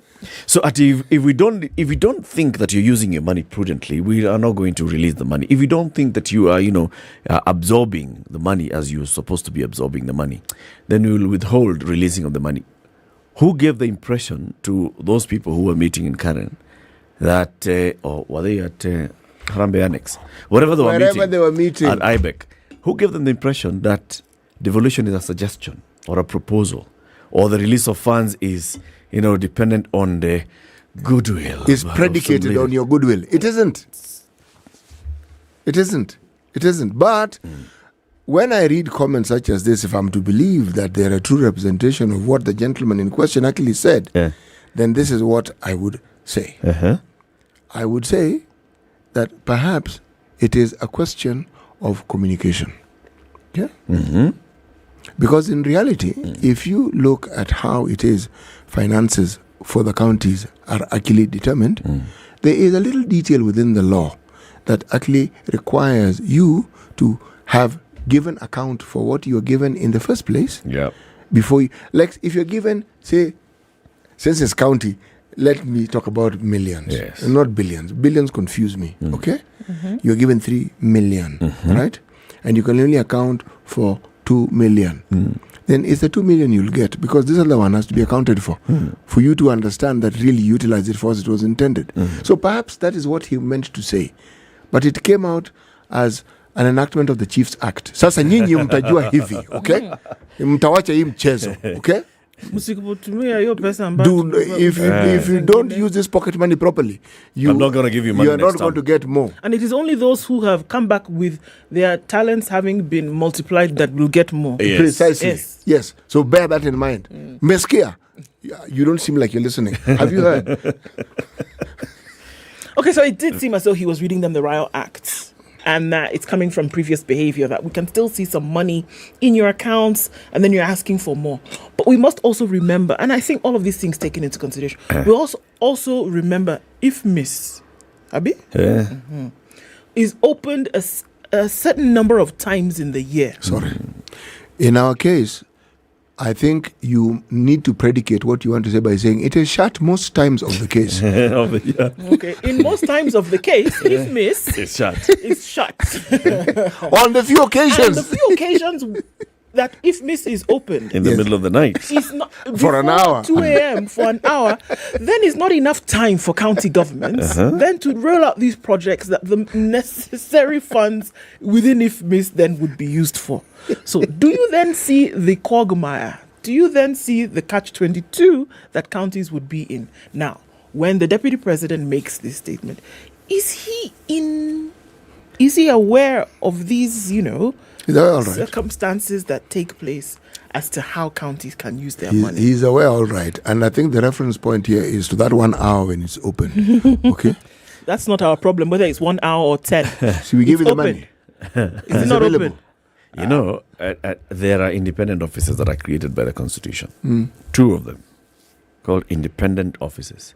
The Office of the Auditor General. Independent office. The Office of the Controller of Budget. Independent office. And their job is basically to make sure that there is prudent financial management. Right? Of resources. Yes. So they just look at, those ones deal with that. The Commission on Revenue Allocation determines the formula to be used for revenue allocation. Precisely. And the division of revenue is done at they do a IBEC. pretty good job. All these institutions are doing their job. Yes. One institution fails in this matrix, the National Treasury. Because my argument is we actually do not have a National Treasury. What we have is the Ministry of Finance. The National Treasury should be one treasury, which is an independent office like these other two, that sits somewhere and its job, it's to manage the money as it comes and goes. The National Treasury, you need to be paid, pay. We need to receive money, come in, pay this one, pay this and pay the other. If we don't have a problem paying debt because it's a fast charge from a consolidated fund, why do we have a problem releasing money for development and others to the counties? This is what the Deputy President was talking about. Some people misbehave and you can't trust them with a lot of money. So you have to give them to them in doses. You have to give them the small, not in dollops, in drops, dribble. And sometimes you even go and finish an entire financial year, having not released the entire amount of money. You shut that tap until they behave. And then you tell them, you did not even absorb. Your budget allocation was 23 billion shillings, and you only spent 6 billion shillings. So what do you want money for? You already have money. You have. And yet the money was not released. We need to have the National Treasury as an independent office that sits in IBEC, and then that just knows this is the money that should be going to counties. There you go. Work with the counties, the quarterly release of funds. All right, this quarter, get your money. Let's move on. It's going to be a challenge, Eric, because how more so then now than the previous government, when you have at the helm of all these ministries politicians as opposed to bureaucrats? How much more of a problem do you think we are going to be encumbered with? Yeah. Because politicians will do what they know best. They'll politic. Politicians will play the game that politicians play. They will. Yes. And when you have this office like that, it's the holder of that office is answerable to his appointing authority, who is the president. Precisely. Who is the head of the national government. That's it. Done. He is looking at, I promised funds for Hustler. Uko na pesa ngapi Njoroge? Si Njoroge, Njoguna. Uko na ngapi? Weka pesa kwa pale kwa Hustler fund. Unajua, Your Excellency, unajua county. Wapatie kidogo. Weka pesa ya Hustler bwana. That's what's going to be happening. Njoguna uko na pesa ngapi? Unajua fertilizer inakuja. We need to buy fertilizer. Sijui governor who is asking for money so that he can buy drugs, so that he can do the hospitals. No, we promised the Hustler. Wacha kwanza tununue fertilizer bwana. Hii ni kubwa. Of course, the president will be looking at his own promises and the delivery of his government. Governor Malombe with his drugs. Wait. Yeah. You wait. That shipment will be consumed. Then, not shipment, the truckload. The truckload of drugs. Yes. To how many hospitals again? 300. 300 health facilities in Kitui County. Yes. Why? Talking of things that are happening in this country. Why? This government has its work cut out for it. There was a little matter that happened some times back in the Kibaki government to do with the Mau forest. That matter, that ghost was never really laid to rest. Keeps rearing its head. Now, it has reared its head in the oddest of ways. The headline on page 22, counties in the Standard, former soldiers in dilemma after court invalidates forest land titles. Okay. Former soldiers in dilemma after? Yes. Court invalidates forest land titles. Wow. Okay. Yeah. A decision by the Environment and Land Court judges revoking title deeds issued to Mau Forest evictees dealt a blow to former soldiers who believed they were purchasers of value and title deeds they held were legal. They had title deeds, remember, had title deeds.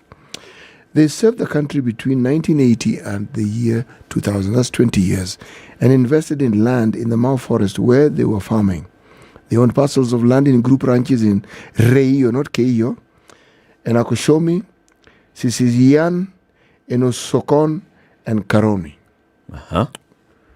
Judges John Mutungi, Mohammed Kulo, Jojo Ngodo, Ongondo, in a judgment on October 13th, issued a declaration that the subdivision of the group ranches was set out in the cross petition were obtained illegally. Illegally? Lee. Yes.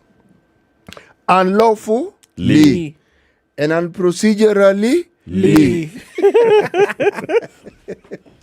and hence, annulity. The E's are many here.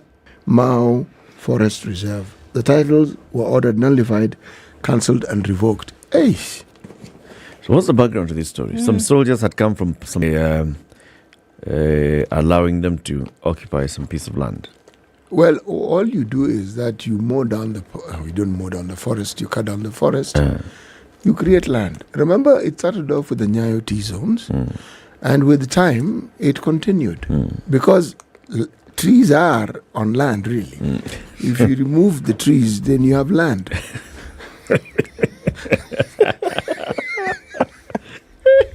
Okay. Your brilliance astounds me this morning. What do you want? Land? To remove the trees. Remove the trees. But you're right. These are people that go on peacekeeping missions and had their savings. And they came back and they said, okay, we have ancestral homes, but there's land that has come a begging here. And the value in terms of what is required is reasonable. So let's purchase. Yeah. Someone buys his 50 acres, 20 acres. It's a lot of land. Yeah. You're farming it. They move their families. They go there. You see, this story of Mao, by the way, it's a lot more complex than sometimes it is spoken of. Because the soldiers aside, there are people who moved those areas after they had been cleared. Soldiers aside, there are people who moved those areas after they had been cleared because they'd sell land wherever it is they lived. And because of the value, they were able to buy more acreage. So when you then tell them to move out and it's a court order, and they can only some of them may still have maintained some residence elsewhere, others didn't. Yeah. So essentially, these fellows now become IDPs. People now start living as squatters, start living as, well, they are evictees anyway. Yeah. But the question that came to my mind as I was reading this story, because they were evicted, by the way, is it not possible for a government to find a way of resolving these issues? Because if these fellows worked from 1980 to the year 2000 and we're now in the year 2022, these aren't young people. No. And it is unlikely that they're suddenly going to find more money to redo what they did before. Yeah. How do you resolve? How do you look at the human element in such stories? How do you balance it? Yes. How do you balance? All right, so this is forest. It wasn't properly excised. So the acquisition of this was unprocedural and illegal. Yes. Therefore, nullity. So this title deed is just a piece of paper. But then, this is a human being, and more so, somebody who served the country. Yes. Came back. And at that point, they did not know about the illegalities of all those things. No. The due process, as far as they are concerned, was followed. Yes. Land, this is land. It was subdivided. Divisions. And there was government. Yes. There was government involvement in that. That's how they have title deeds. They couldn't get the title deeds without the government's involvement. They are not saying the title deeds were illegal. Yeah, that hasn't the subdivision. No, the title deeds were not the issue. The subdivision, what they were saying was the illegal. accession of the forest. But they didn't do. Look, the soldiers didn't go and give themselves title deeds. It's a government process. Yeah. I read this story. I don't see how it is the government officials who were responsible for this are mentioned. Yeah. What they did and why they made the decision at the time that they did. I'm sure the courts heard the story. But still, this one requires revisiting. That's what the president probably was talking about. So how do we balance this thing out? So, you've got legal claim to this piece of land, and this other person has lived there for a long time. In fact, they have built, they have developed, they are living here. This is where their livelihood is. How do you balance these two? So there's a win-win. So, of course, contextually, when the president says that, you're like, boss, what are you talking about? What are you talking about? But then if you actually think about it deeply, the president was saying something that he was voicing a reality for very many people. 24 minutes to 8. Let's take a break on SpiceFM, KTN Home and Online. Digger Motor Show happening from tomorrow on Saturday. Tell us about it. So the Digger Motor Show. So looking at vehicles that you would want to buy, vehicles that you would be interested in, or in exhibit, or in display. So you can come out, lay claim to some of those, find out what's popping in the market, find out even if it is a vehicle that is not new. Here you have opportunity for an exhibit of vehicles. That's what the Digger Classifieds is. Industry representatives, dealers, car enthusiasts, asset financing agencies, car accessory providers, government officials, including policymakers and all, will be converging at the KICC courtyard from tomorrow into Sunday, 23rd of October. Come and enjoy the motor show with great entertainment, courtesy of SpiceFM. We'll be having two people who will be at the motor show joining us at 9 o'clock for further conversation. Good morning. Time for weather and traffic.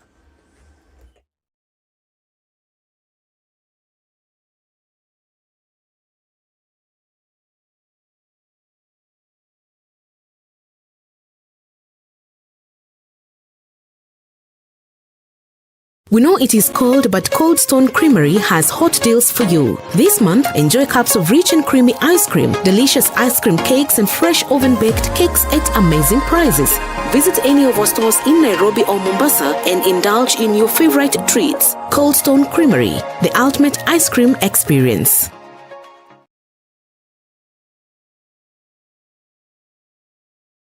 It's 2022. My friend, bado unalipa rent? It's time to say goodbye to your landlord and say hello to your own home, courtesy of the Kenya Mortgage Refinance Company. Hapa KMRC tumeiweka simple sana. You can now own a home through our affordable home loans at fixed, less than 10% interest rate and for a longer repayment period of up to 25 years. Tumepartner with your local banks and SACCOs for this. Unangoja nini? KMRC inakusort na dream home yako. Kulipia nyumba yako ni kama tu kulipa rent. Visit www.kmrc.co.ke to see the participating banks and SACCOs na uanze maisha yako in your own keja. Jijenge na KMRC. Rent yako, keja yako. Kenya Mortgage Refinance Company is regulated by the Central Bank of Kenya.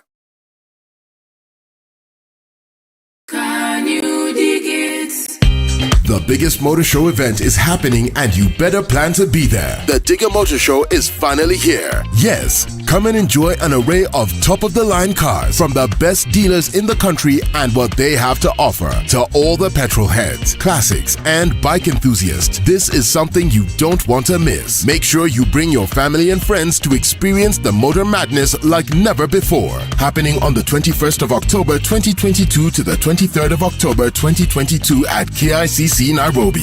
The Digger Motor Show will be the place to be. Can you dig it? Brought to you by Digger Motors and all its partners. Everyone remembers the ambition they first had when they started their business.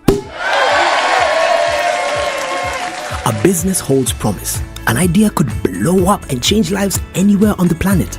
But the best idea is not worth much if it can't be executed by a solid team. Introducing The Room, the talent solution that provides a global network of tech talent, relationships, and resources dedicated to drive growth and innovation in your business. Hire tech talent and pick from qualified software engineers, cloud developers, web developers, and data analysts, all vetted and trained to Silicon Valley standards. The way we work has changed, and subsequently, so should the way we hire. Visit theroom.com today and discover how we can improve your business. If I look at the Premier League table, Manchester City is on top. Arsenal, number 2 in the table. Absolutely. How did Brentford get to number 3 in the Premier League table? They beat us like Burukenge. Sugar and spice. What's your love language, French? My love language is I want to be left alone. What can't you compromise on? Quality time and acts of service. Words of affirmation tutapata hata kanisani. We do this 11. Classic soul, R&B, smooth jazz, neo soul. Sunny conditions in Nairobi at 16. We'll see highs of 26 and lows of 15. It's sunny at 15 in Nakuru, highs of 25 and highs of 25 as well. In a rainy Nyeri this morning at 16, and it's 15 and sunny in Eldoret, highs of 24 and lows of 13. 25 degrees, it's raining in parts of Mombasa, highs of 29 and lows of 23 today. Also some light rain in Malindi at 25, highs of 29 and lows of 24. sunny morning in Kisumu, highs of 29 and lows of 20, and we'll see highs of 28 in a sunny Kakamega. It's sunny at 20 in Kampala, highs of 26 and lows of 18, and we'll see highs of 30 in a rainy Dar es Salaam at 23, and it'll come down to lows of 22. Mostly sunny at 16 in Johannesburg, highs of 25 and lows of 14, and it's raining at 26 in Lagos, highs of 31 and lows of 25. Mostly cloudy at 25 in Kinshasa this morning, highs of 31 and lows of 24.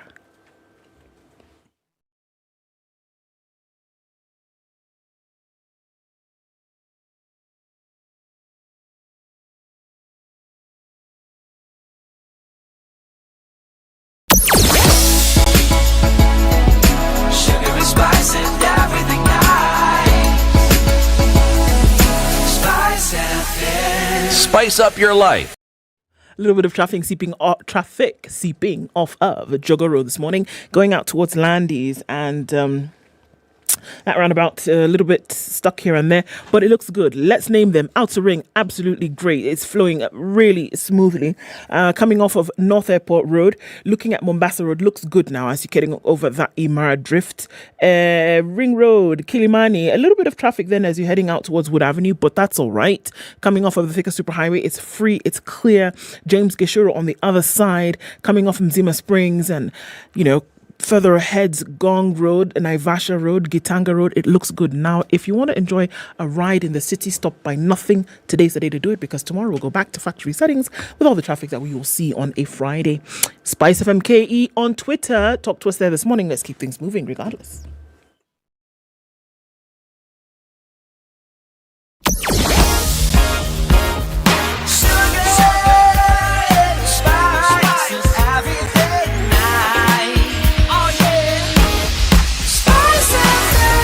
Spice up your life.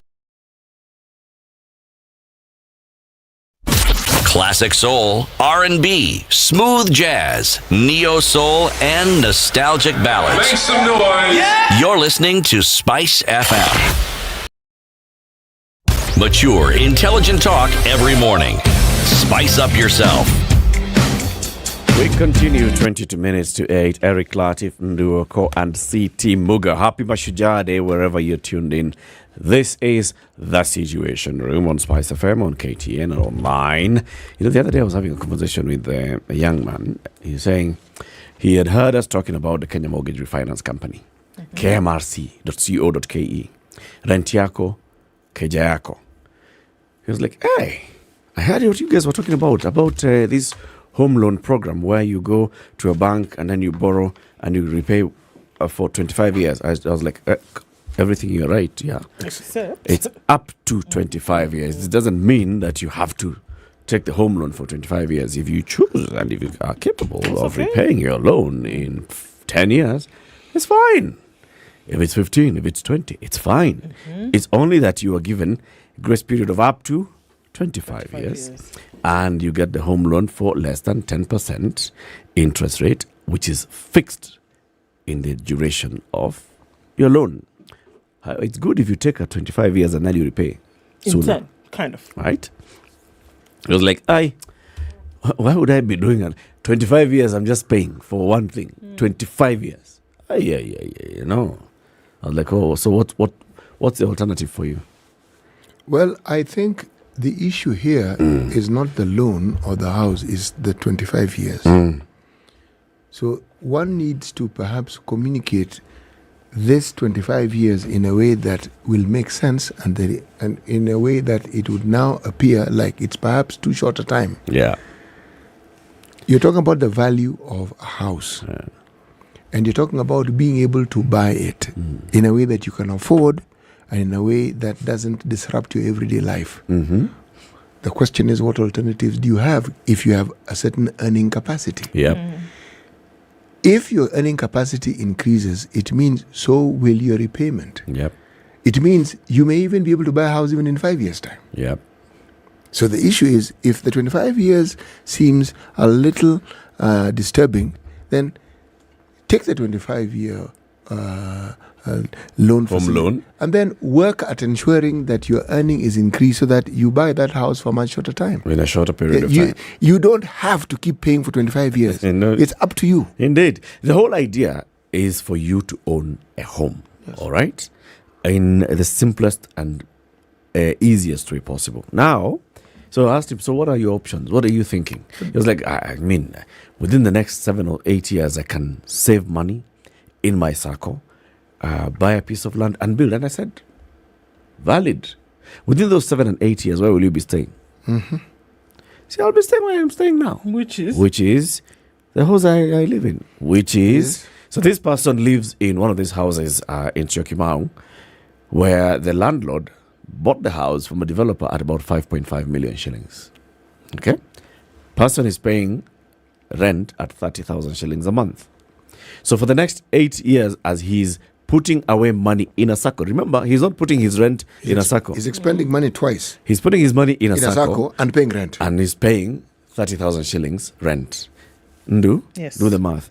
30,000 shillings in a year is 30 by 12 times 8. 160 times 8 then goes to... So I told him, how about you just do the double investment? You're investing in a circle, which means that you have money that you're putting in a circle towards the bigger goal of owning a home, building a home. 2.8 million. And that 2.8 million shillings in those 8 years, you'll have paid 2.8 million shillings towards owning your own home. Down to owning your own home. Actually, double it. Yeah. Double it, because rent is not going to come down. Precisely. Now, we are telling you that if you're living in this own house of yours, that 30,000 goes towards paying the loan. So if you're industrious enough to be saving another 30, we're talking about twice that amount. Yep. So you will actually have been able to buy that house in that time. Yep. With the same resources that you have. The same resources that you have. Yes. But even if you choose that you want to own 2 homes in 8 years' time, you will actually be in a position you can still do that. Yes, exactly. Because in those 8 years, after the money that you've saved in a circle, yes, the plan is to take a loan from the circle. Yes. And the 8th year, yes, so that you can then start the journey into building your own home. So you have both options. Now go to your circle today. Tell them you want the KMRC deal. They give you a home loan at 10%, below 10%, with a full tenure of 25 years. Work towards repaying it. It looks like, it makes sense. Come on. You save yourself money, that's for sure, and you gain yourself a home. The thing is, the 25 years reduces the amount of money you're supposed to pay on a monthly basis. Sure, it does. And then it allows you wiggle room to do other things. It always does. Loans give you wiggle room. They always do. But the thing is, that same rent you were paying to someone, you are now paying... You're paying yourself. Yes, you are. Yeah. Yes, you are. You are buying your own home. You're buying your own home every while day paying as you that. live there. Precisely. Yeah. KMRC.co.ke. Please go there and see all the participating institutions. There are 9 banks and 11 circles that jointly own Kenya Mortgage Refinance Company, in addition to the government of Kenya. Those that also work with KMRC include World Bank, they include the Africa Development Bank, they include other big institutions that are involved in this, like Shelter Afrique, that give it international credibility. That KMRC, when they refinance the bank or the circle that gives you this loan, they are here to stay. So you don't get the loan from KMRC, you get the loan from your bank or your circle. Okay? Go there and go big. You're telling us about things that are happening in the counties. Yes. They have a working relationship. They've just been together for 3 minutes. Can we be honest? They've only just said hello. They've not even sat next to each other yet. The speaker said the governor was to address them, the MCAs, but they felt it's not a pressing matter for her to deliver the address. They're requesting the governor to defer and they'll transact their normal business. Remember, the governor addressing the assembly basically signals the executive coming to the assembly to say, these are our plans. And this is what we'll be coming to you to seek. Either bills or budgets or motions that motions come from the assembly. Bills, budgets or regulations, whatever will be coming to you to seek your approval on. The speaker claimed that Kawera had refused to engage the MCAs. She should be humble. Otherwise, it will be difficult to achieve development here. The majority leader of the assembly, Evans Mawera, said they are not ready for the official address by the county chief because a working relationship has not been established between the assembly and the executive. As leader of government in the assembly, I have looked for the governor for so long Mr. Moira said, adding that the other assembly leaders had similarly failed to reach her. He said they deserve to be heard as representatives of the people. We have no problem being addressed by the governor, but after she shows us respect. Excuse me. When was this woman sworn in as governor of Meru County? See, last month. On the 29th of August. Abi? Now, this one that says, I've been looking for her for so long. It makes it seem as if a year. It's been a month. The entire September. It's been a month. And 9 days of October. Okay. It's a long time. You see, she's not abroad. She's in Meru. But the governor denied the allegation, saying she had visited many wards since she assumed office and always in the company of the ward reps. She said she has toured Mitungu, Mudara, Dhangada, Nadu, Ruirirwarera, Kisima, among other wards. In the 2 months, I have visited many areas accompanied by the MCAs. I went to Mombasa to purposely meet them, and they were there. Wait a moment. Oh, wait. Is she not governor of Meru? The MCAs what were MCAs? The MCAs were in Mombasa. Sorry. Conducting their business.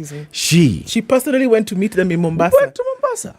They were conducting Meru business in Mombasa. Yeah. Yeah, really. Yeah. Which one? What's the issue? No. You have an issue with Mombasa? No. I was thinking. I thought Naivasha is where such things were. Naivasha is the next one. Mombasa was the first. Please carry on. Kawera also denied claims that she had sidelined MCAs in county development plans, saying she had engaged with several MCAs on the matter. Their leaders have come to my office for deliberations. What is this one saying? They've been looking for me where? Apogeta West MCA Dennis Kiogora said they were ready to lose their seats if the county government was dissolved, saying Meru needs a better governor. Akithi MCA Mwenda Ithili said, while residents expect them to deliver, it had not been easy reaching Kawera to discuss their development agenda. We want to be respected as MCAs. Why do you think MCAs are individually going to seek audience with the governor? Najua governor, najua pale kwetu. Kuna. Najua nitakupigia kura kuleta hiyo kitu ya kwa bunge. Unajua tuongee. Hii mambo ni kuongea governor. Hii mambo ni kuelewana. We cannot fight. We will not. We cannot fight. Hii mambo ni kuelewana governor. Hatuwezi kosana. Now this is happening before. Wewe ni muombiri, wewe ni mtu wa Mungu, sisi ni watu wa Mungu. Let me ask you something. The famous IFMIS. Has it started issuing forth?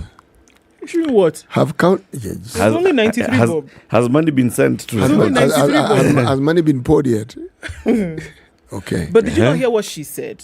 Mwangaza said that she will not be arm-twisted into giving money to MCA so that the agenda is fulfilled. So all of you who want to walk out, you can be walking like Johnny until whenever. No. But I'm not giving money. That's what she said. So this walkout that you people have staged here, it's clearly in rebellion to the fact that I have laid claim that I will not I am not giving you money. I will not give you money. I'm going to go ahead and do the work that Meru County elected me to. I'm going to do it. But you people want money, I'm not giving you. No. What is it, City? It's one thing to make political statements. It's one thing to talk tough. She is not the first governor to begin her tenure by being at loggerheads with her assembly, the county assembly. No. One Professor Kivuta Kebwana had such an entanglement. Now he took the bull by the horns and said, "Let's all go home." Disband this thing. What? Disband. Let's go and vote again. What's wrong with you? Do it again. The professor is made of sterner stuff. Yes. So others have gone that route, and lo and behold, you know what happened? They also went. They stayed home. They went home. They stayed home. And the MCA stayed. The thing is, though, when you listen to this story, does it sound like there's somebody who's trying to shake down the other? Does it sound to you like MCAs are actually trying to shake down the governor? Like, what is this thing that they're trying to meet the governor? They want to meet the governor. For you for so long and we didn't find you. How can you say that? What are you looking for? For what? Meanwhile, other people. We have 339 members of the National Assembly. Have they met Ruto? Other people who. Meanwhile, what are you looking for me for? We have just started. You said that we have been in a relationship.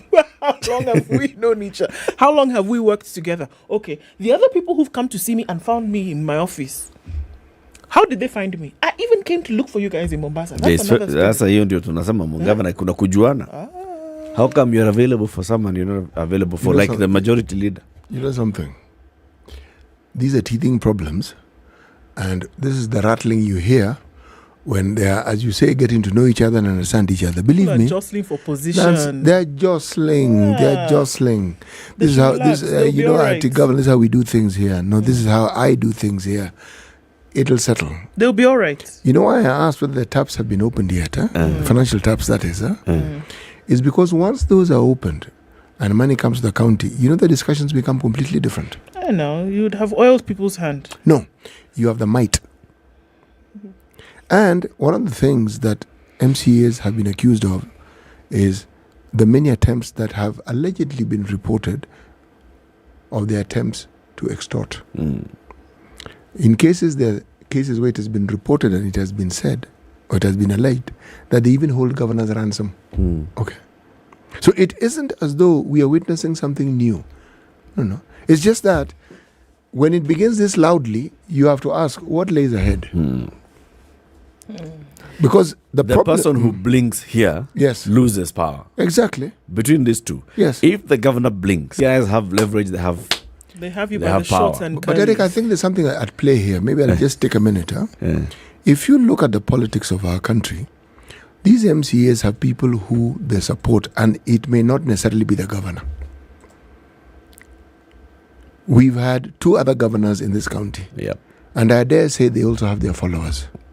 There are those who even allege that even in the contest between Akiretu Murungi and this delightful new governor, there were other forces at play, and there are allegations that other people who have interest in the county had contributed.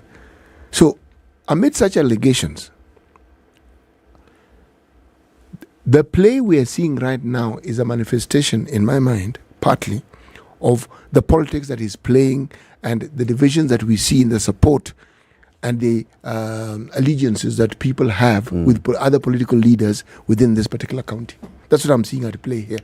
It's all those interests. Yes, all those interests are at play here. Big interests. So we're talking about former governor who was a minister for agriculture. Yes. We are talking about a governor aspirant who's a former senator who is now the incoming minister for agriculture. Yes. Who wanted to be governor. Yes. We are talking about a former governor who was a former senator who was a former minister for justice, who was a former...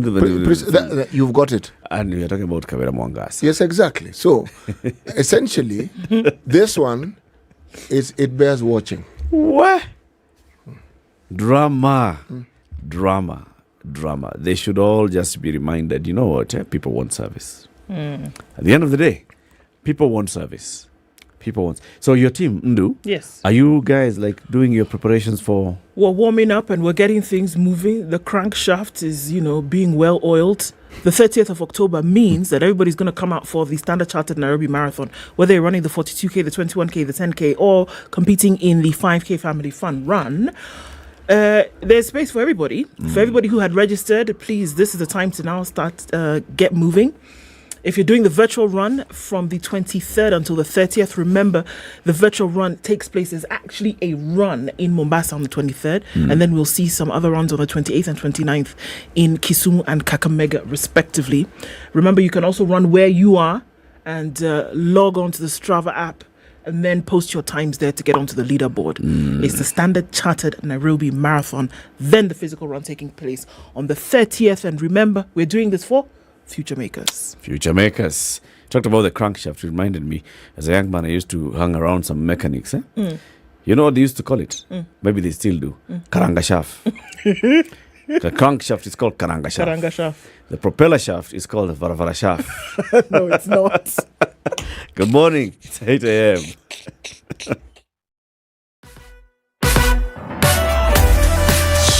and spice and everything nice. Spice Spice up your life.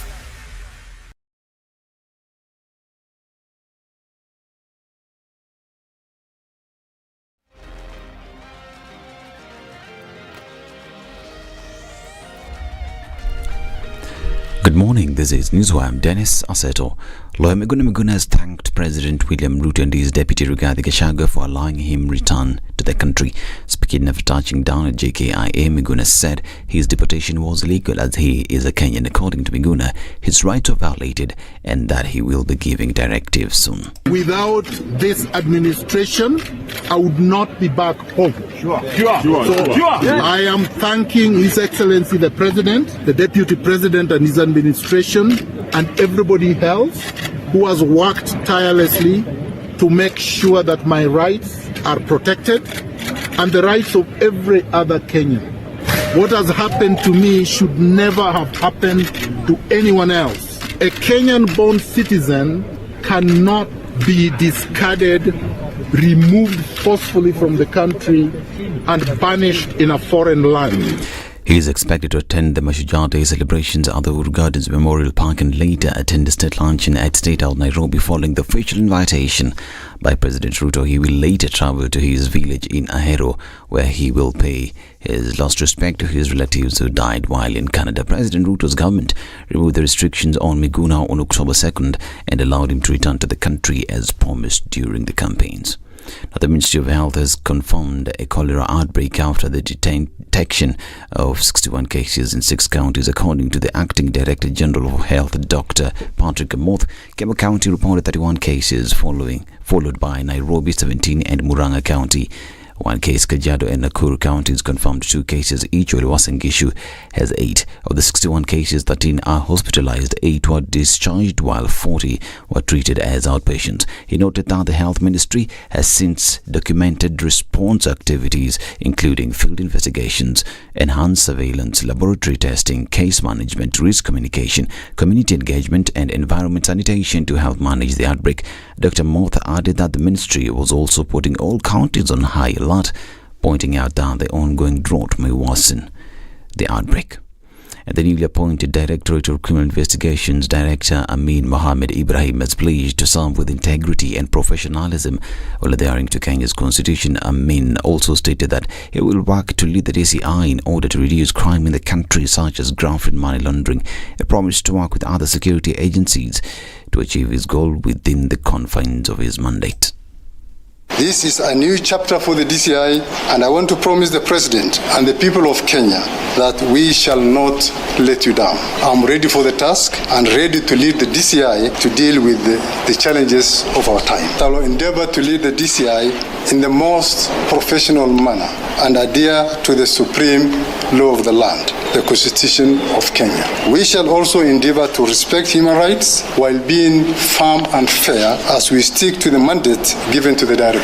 I want to urge all Kenyans and foreigners living within our borders to obey the Kenyan laws, and we should not have any reason whatsoever to come for you.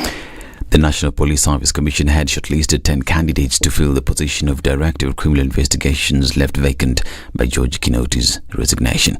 Now, a Nairobi-based green mobility company has unveiled an electric bus its inventors hope will encourage environmentally friendly commuting in a city where smoke-belching minivans are a far more familiar sight. The brightly painted bus pulled out into the notorious morning traffic in the city of nearly 5 million Kenyans, which lacks a state-run transport network, even though it is the capital of East Africa economic powerhouse. The city only has 1 charging station, and electric vehicles remain a rarity on its roads despite the government slashing taxes to try and spur the uptake. These as the COP27 meeting is expected to start on the 1st of November in Egypt. Now, Britain's Interior Ministry quit with thinly veiled criticism of Prime Minister Liz Truss, who is fighting to reassert her authority over restive lawmakers who are openly calling for her to quit. The departure of Braverman over a technical breach of government rules means Truss has now lost 2 of her most senior ministers in less than a week, both replaced by politicians who had not backed her for the leadership. Grant Shapps, who on October 4th said Truss only had 10 days to save her premiership will replace Braverman in a bid by the Prime Minister to bring critics into the fold to try to quell a rebellion which is growing in size. I'm Dennis Aseto. Good morning.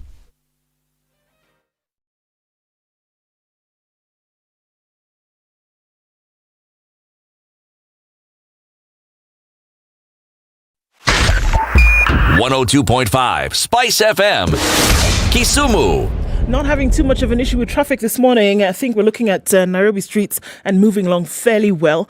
Doesn't matter where you're coming in or out from. In most parts of the city, you should be all right. And we're probably looking at the same situation across the country as today is a holiday. We'll see a little bit of movement later as the celebrations of Mashujaa Day then come into effect later on in the morning. But for now, it looks really good. If you're out and about, you'll find that you won't be too long on the streets. Into the CBDs where you find a little bit of action, but that is nothing worrying at all. Let's talk through the morning. SpiceFM KE on Twitter and keep things moving.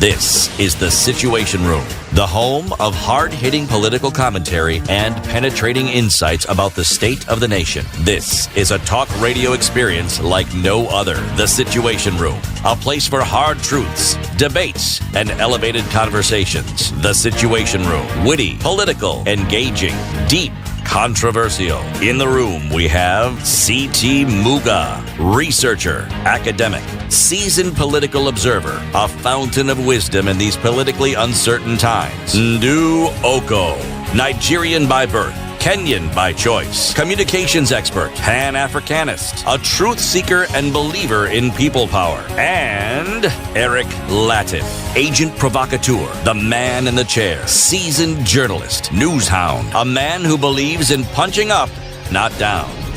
This is the Situation Room, the only way to start your day. Welcome to the third hour of the show this morning. It's the Situation Room.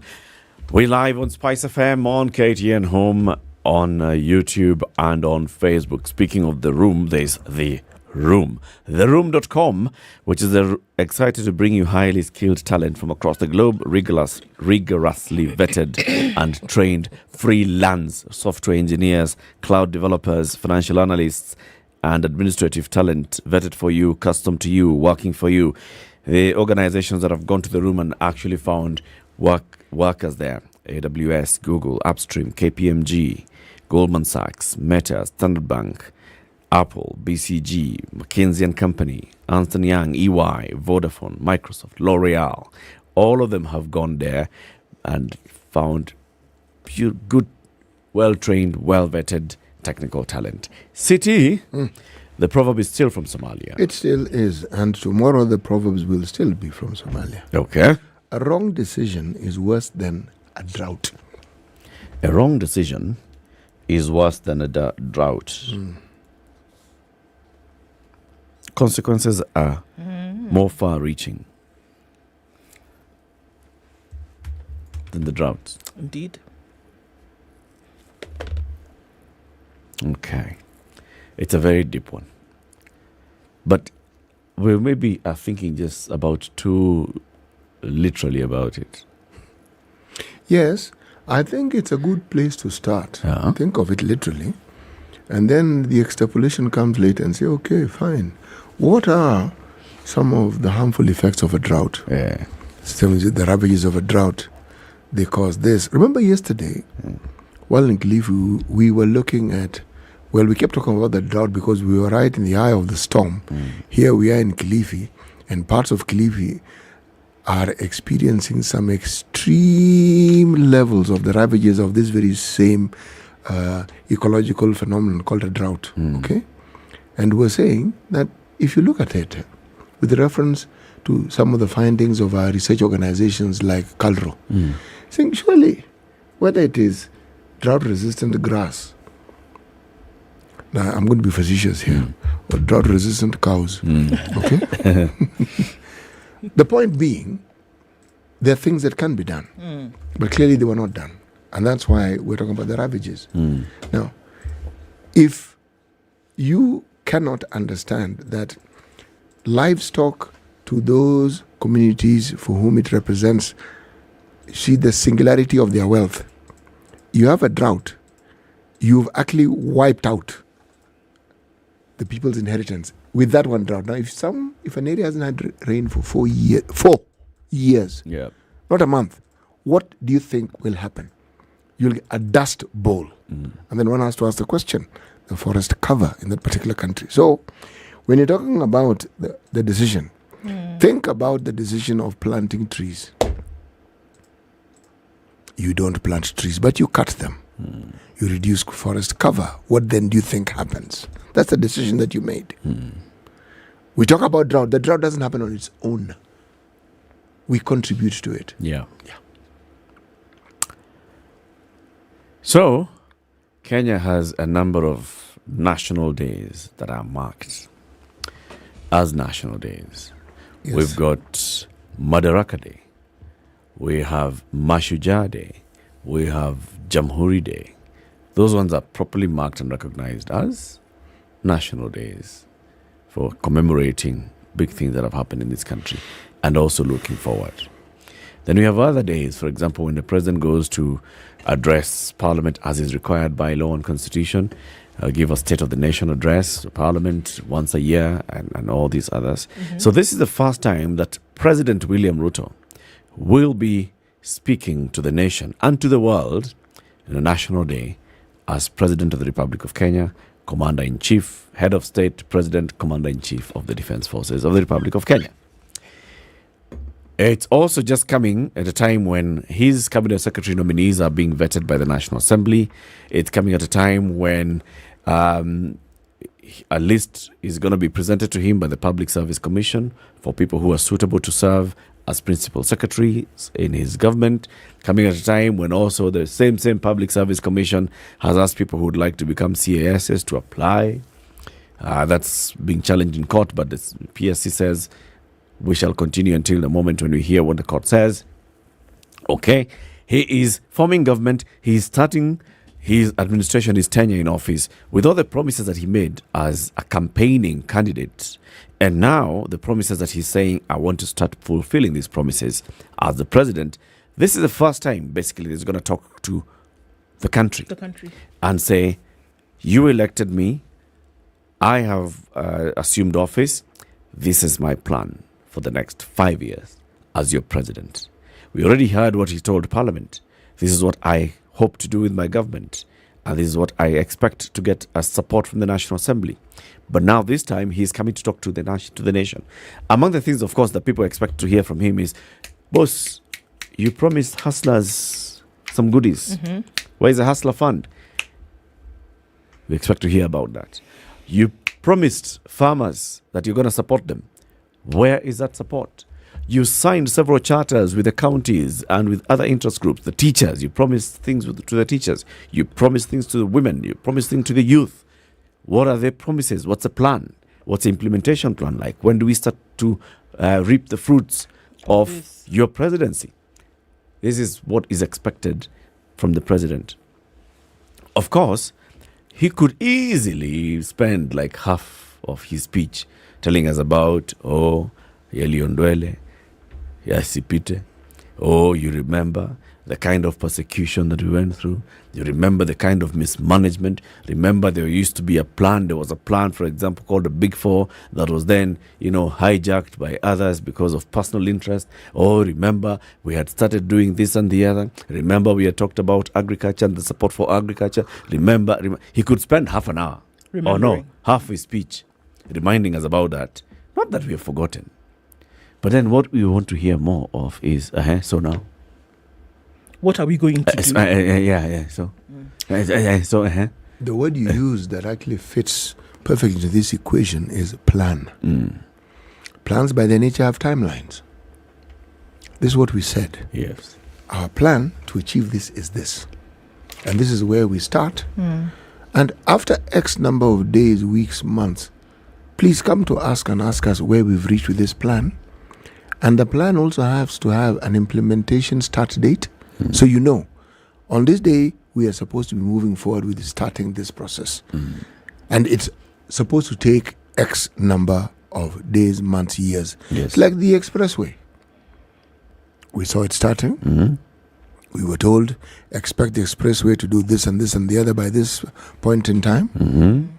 And the timelines kept moving. But we had timelines. Even as they kept moving, we had timelines. Now, these promises which were made were many. Now, funds permitting. And in this case, funds will not be as easily permitting as they have been in the past. Mm-hmm.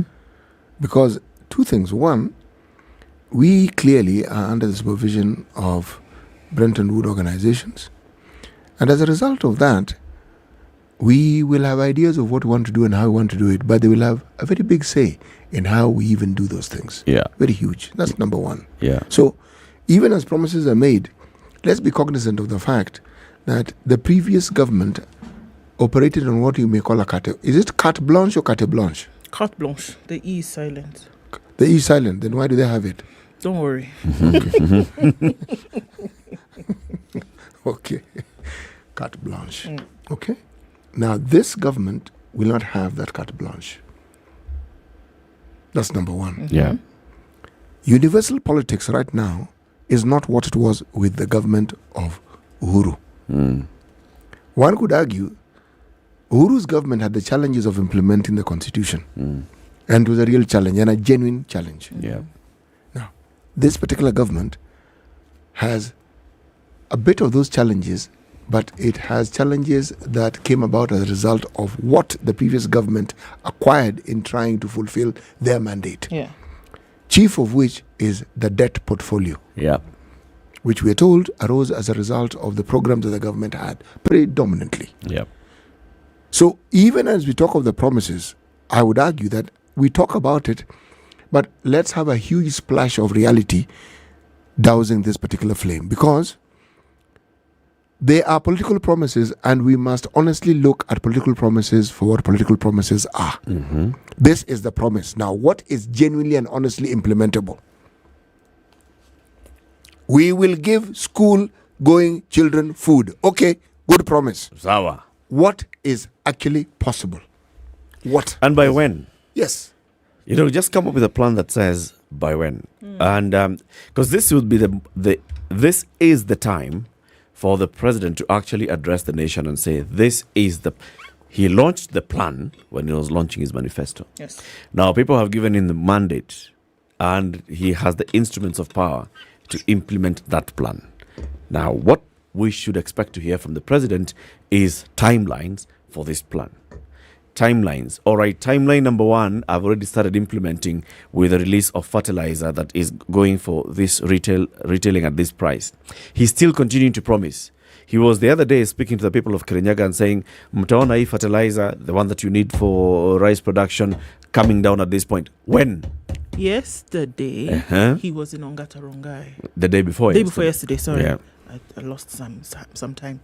And he promised many things. Water will be flowing in your... Just give me 4 months, he said. Give me 4 months, water will be flowing in your taps. The sewage system will be sorted out. And then we carry on with life. This is what he said. And this is the expectation of people as they hear from him today. That it's not a matter... You've been promising, but you're right. It's not on the 5th year. No. It is in the 4th month. It is that we open the tap and there's water flowing out of it. The sewage system is sorted out, so we don't have the problems that we continue to have. We've had over 20 years. But this is it. In the euphoria of being, and it could be just human nature. Yeah. In the euphoria of being in front of a crowd and saying some of the things that you do say, do we realize the implications that these promises have? Or that do we realize the implications of the non-fulfillment of these promises then have on people? That what has been the bane of people's existence for the longest time is no sewage system, no water. And then you come and you hit a pressure point by telling them that you're going to actually do it. My goodness, the pressure then becomes so much more greater because they're expecting you to actually do it. So today, and don't think that people forget, today, that is the expectation, that you will come out and say, by this time. The unfortunate thing is that it would not be the first time you've heard a by this time this will happen. You've heard a by this time this will happen, and unfortunately has not happened. So the question is, what would make this different from times gone by? What would make it different when you say there will be water in your pipes from when you say that stadiums would have been completed? Because let's be honest, it's a thing that people have heard before and they're expecting it to be fulfilled. Is it possible to make promises that we are sure of? Sometimes in the moment you may feel desperate and say, okay, look, I'm going to do this. And then the circumstances slap you in the face. The real situation slaps you in the face. Is there something wrong with coming back and saying, you know what? We said we were going to do this, but how about we tweak it a little bit with what I've been faced with? Can we try this and then start to move along, progressively? Do we see a situation whereby it will be continuous in terms of claiming on a promise or getting down to the actual nitty-gritty and saying, this is what we are able to do? This is what we can do? I cannot give you 50 billion shillings. Or this is where we Hustler can Fund. start? Yes. I cannot give you 50 shillings in a Hustler Fund, but it will be a progressive growth. Yeah. I can give you 10 billion. And then you can begin. Yep. And then we can see that slowly graduate, that by the 5th year, we would have completed 50 billion shillings in a Hustler Fund. I cannot give you a full sewage system, but we can start to see that there will be the laying of pipage. Do you see what I mean? That it is possible to say, all right, in the moment, it was quite euphoric, and I wanted to be able to fulfill that promise. But the circumstances are totally different from what I thought they were going to be. And I can be honest enough to tell you that let's work on this thing together, and let me start from one place. To me, it is kilometers better than continuing to promise something and not seeing results. That you can backtrack and say, in my intention, this is what I wanted to do. Yep. But I am not able to do it. For me, you get merit points, stars, rainbows, throw in a gold pot. In fact, just be very clear. Just be clear and honest. Those that are working with the president have spent tremendous amount of time letting everybody know that this president is not like the other president. Different. Very, very different. This president is sleeping very late, He's hands-on. waking up very early, and is spending time not just listening, but consuming information and asking questions and asking the right questions and wanting the right plans to be drawn.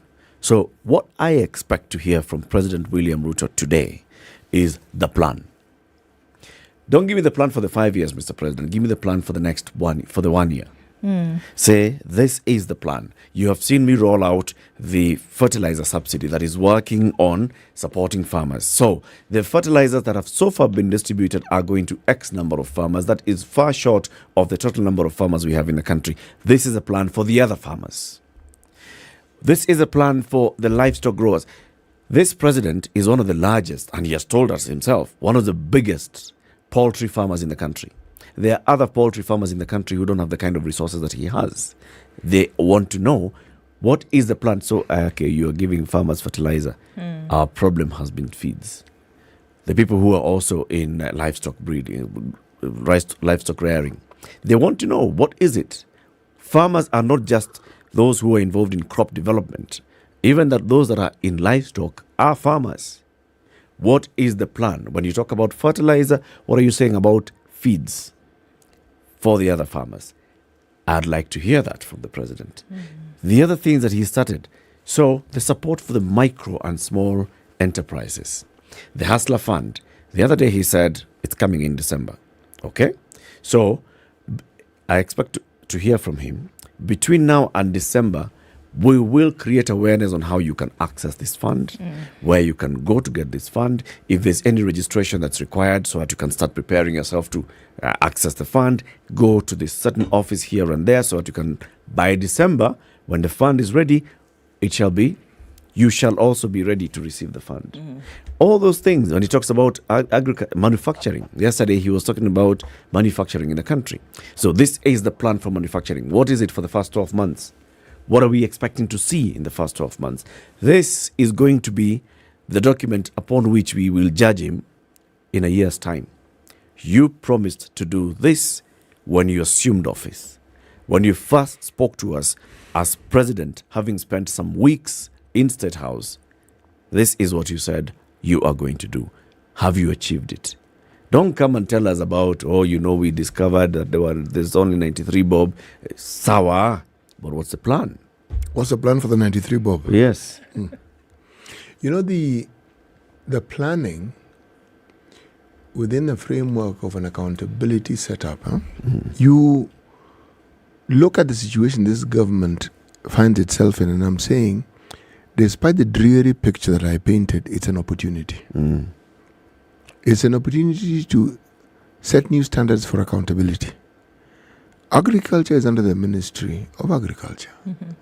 The people in charge are so and so and so and so and so and so. State departments under this particular ministry are this and this. Now, plan for farming. This is the plan. The person who is in charge of this is so and so. Yep. That office ought to answer questions, blah, blah, blah. They've created this particular platform where you can write, you can call, and you should expect a response within the next 20 years. That sort of thing, okay? When I'm no longer in power. But the thing is, a plan which has clarity and one can understand. The opportunity also presents itself to actually speak about, yes, as you mentioned, the things that may have gone awry. You say, yes, they did. This is how we plan to fix it. Yes, this is how we plan to fix it. Now, it's not talked about, so we must. This is how we plan to ensure that the counties receive their money in a timely fashion, so that they don't have to queue at the Ministry of Finance waiting for their money. This is the setup. The money will come from wherever it comes from to this particular setup, and it'll go on this day of every month. Counties will be receiving They'll be receiving money, yes. And what you expect, you as a citizen from your county, is this. And this is how you ensure that what the money is intended for is being done. Now, those are concrete plans. And for Mashujaa Day, it will be the beginning of a new era, so that the citizen can feel that the sovereignty that they have is being respected. And they're being told, you elected us to work for you. We are doing our bit, but so that we can be accountable to you. This is what we've also given you, so that you can hold us accountable and determine whether we are actually serving you as you want. Yep. Yes. Proper, structured speech. Not those long-winded things that will go on for 1.5 hours. He already showed us when he addressed Parliament that he's not interested in long speeches. It is a good sign. Okay, now, today, just come and tell us, this is what I expect. This is what you should expect to hear from me. When it comes to housing, he was talking about, 5,000 housing units in every county, so we can achieve our 250,000 housing units every year. Yeah. Talk about, for example, the Kenya Mortgage Refinance Company that is ready to help the financial institutions to give you the home loans, right? Let every Kenyan today hear about KMRC. Let them know it exists. Let them know that it exists. Let them know that this whole idea of owning a home is not a far-fetched dream. It's not a pipe dream. It's a reality. And the Kenya Mortgage Refinance Company is actually an institution established by law to serve this need. Now, talk about then how shall you work with the housing development companies, the National Housing Company and the private sector to bring us towards that realization. What do they need? I have heard from the private sector, these are the challenges. Land, raw material, this and the other. When it comes to land, he's been talking about the government providing land. Let him just start pilot. We have, for example, the East Africa Portland Cement Company has thousands of acres in a Nairobi bedroom. Okay? So we can set aside X number of land from EAPCC. We shall pay the EAPCC over time as we use this land for housing. So we can get X number of houses in Kitengela and Athi River, Machakos County, starting off. And we have other citizens who also own extracts of land. In this. We will talk to them and see how we can buy over time. Yes. You know how we continue to say that implementation is the problem with some of these a good number of these things. And this is a fantastic opportunity for you to actually then now see the connection of the promise with the channel of implementation to those institutions that already exist in the country for these things to be done. Because, guys, we're way past this issue of, I promise I will do. Wouldn't it be so nice if we could see? Wouldn't it be so fantastic if this would happen? It is now connecting the dots. It's been too long whereby you come and tell Kenyans that you're going to do one thing, and then 5 years down the tunnel, we're still somewhere in the middle of the tunnel and the water is murky. You don't know left from right, front from back. It is a matter of, and honestly, that's what many people want to hear. All right, guys, boots on the ground. This is what is going to happen from as soon as tomorrow. Do you know? We're not saying, I promise I will do this, and then you go away and leave people in a state of, temporary happiness, and then nothing happens thereafter. It's been too long. It's been too long. It should be that these are the people that we have set up. And this thing we talk about, burning the midnight oil, it is that so that when you come and address people on your maiden speech as president of the country, it's not promises anymore. The time for promises has already happened. It's the time to get the work done. It's the time to come and say, from tomorrow, these things that we said were supposed to happen, this is the manner in which they will be rolled out. These are the organization institutions that we have come in contact with, and we've said, come on, guys, we've said we're going to get this work done. Let us actually do it. That's what I hope to hear. That's what we expect to hear. Let's hear from you as well. 0719. You're right. Keep going. What's the number? 0719-012-600. That's it. Yes. Yeah, I glitched. 0719-012-600. That's our telephone number. We'll open up the phone lines after we take a look at weather and traffic to hear from you. What do you expect to hear from President Dr. William Ruto today as he addresses the nation on Mashujaa Day from Uhuru Gardens? What do you expect to hear? We've talked about what we hope to hear from the president. What do you hope to hear? Now, we've just talked about housing and how easy then it is for you to be able to get a home loan. It's because of the Kenya Mortgage Refinance Company. If you go to kmrc.co.ke, you will see the participating primary mortgage lenders. There are 9 banks, 11 SACCOs. This is the first mortgage refinancing company in the world that also has SACCOs in it. Who are these participating institutions? Absa Bank, Bingwa SACCO, Cooperative Bank, Credit Bank, Diamond Trust Bank, Harambe SACCO, HF, this is the former Housing Finance, Imarika SACCO, Imarisha SACCO, KCB, Kenya Pipeline SACCO, Kenya Women Finance Trust, Mwalimu National, NCBA Bank, Safaricom SACCO Limited, Stanbic Bank, Stima SACCO. We'll tell you more of this. Just open kmrc.co.ke. So after this break, we'll tell you which other institutions are participating in this. 9 banks, 11 SACCOs. Go to them, say, nataka ile deal ya KMRC because rent yangu ni keja yangu.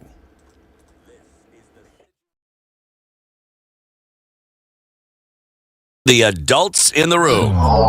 He's promiscuous or he's polygamous. We need to get over ourselves. So I should always know the man that marries me, I know there'll be other women. Yes.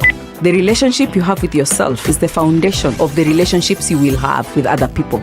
Things that we never talk about. 3 things. Stop, breathe, and relax. Whether it is matters of the heart, finances, or work that's weighing on your mind, worry not. Tune in to Adults in the Room every Monday to Friday from 7 p.m. to 10 p.m. The adults in the room will help you stay winning. Only on 94.4 Spice FM, Nairobi.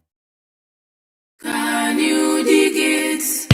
The biggest motor show event is happening and you better plan to be there. The Digger Motor Show is finally here. Yes, come and enjoy an array of top-of-the-line cars from the best dealers in the country and what they have to offer. To all the petrol heads, classics, and bike enthusiasts, this is something you don't want to miss. Make sure you bring your family and friends to experience the motor madness like never before. Happening on the 21st of October 2022 to the 23rd of October 2022 at KICC Nairobi. The Digger Motor Show will be the place to be. Can you dig it? Brought to you by Digger Motors and all its partners. All right, cloudy conditions at 17 in Nairobi, highs of 26 and highs of 27 and lows of 16. It's sunny at 16 in Nakuru, highs of 25 and lows of 13, and we'll see lows of 15. In a rainy Nyeri at 16, going to highs of 25. 24 will be the high in a partly sunny Eldoret at 17, coming down to lows of 13. And it's raining at 26 in Mombasa, highs of 29 and lows of 23. Light rains at 27 in Malindi, highs of 29 and lows of 24. And 22 and sunny in Kisumu, highs of 29 and lows of 20. 23 and sunny in Kakamega, highs of 28 and lows of 14. It's 21 and sunny in Kampala, highs of 26 and lows of 18. And light rain in Dar es Salaam at 25 with highs of 30 and lows of 22. Sunny at 18 in Johannesburg, highs of 25 and lows of 14. And Lagos is rainy at 25, highs of 31. It's 24 and sunny in Kinshasa, highs of 31, back down to lows of 24.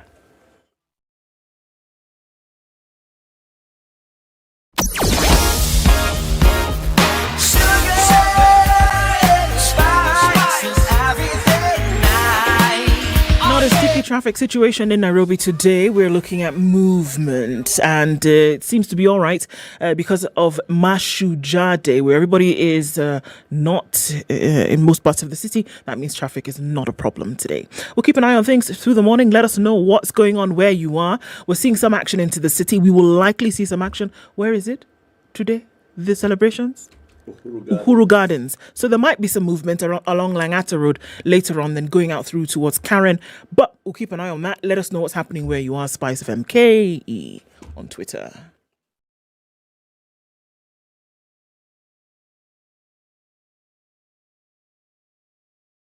Sugar and spice and everything nice. Everything nice.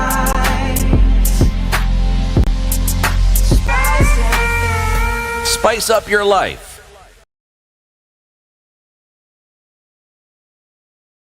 Mature, intelligent talk every morning. Spice up yourself. So 0719-012-600. Call us in. Happy Mashujaa Day. Let's hear from you. What do you expect to hear from His Excellency Dr. William Samoei Arap Ruto? Now, let me add. His Excellency Dr. William Samoei Kipchirchir Arap Ruto. Oh, is he? CGH. President and Commander-in-Chief of the Defense Forces of the Republic of Kenya. What do you expect to hear from him when he addresses the nation at the Mashujaa Day celebration at the Uhuru Garden? We had a guest in the studio once. Huh? Yeah. You at that point in time, well, he had many former things now. He had been Director of Corporate Affairs at Safaricom. The private sector, went to work at State House. Deputy to one Joseph Kinyua at some point. He was Chief of Staff. Yes. What's that unit called again? The President's Delivery Unit. Yes. And became an aspirant for the gubernatorial post in Machakos County. Yes. Now, the thing that arrested my attention with regards to his understanding of his county and the needs of the county was when asked about the delivery of water. See, we talk of the president, but we must include the deputy president in this conversation because he also makes promises and talks about the things that the government that he's, whose president is deputy to, promised the people of Kenya.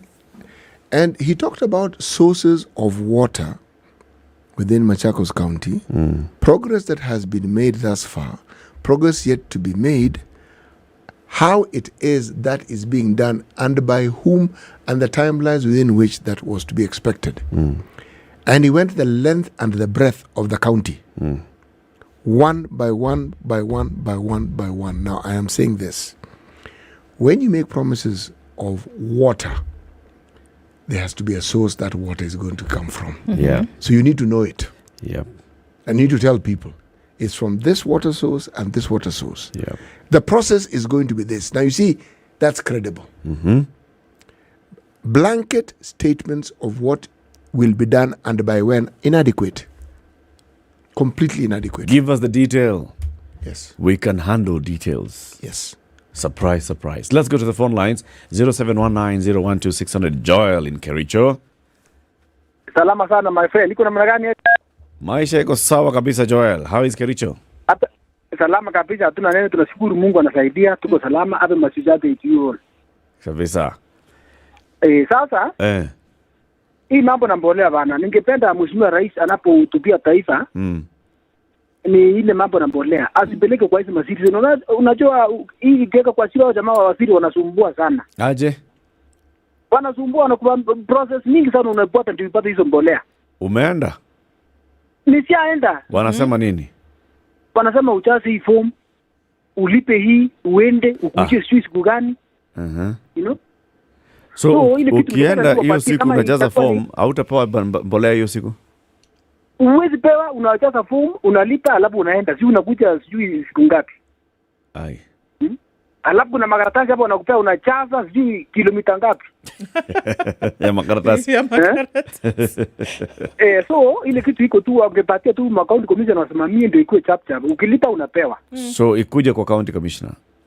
Ikuje kwa county commissioner, alafu ama sub county commissioner ama chief. Ama sub county ama waweko hapo, uende ulipe ukuje. Hivyo tu.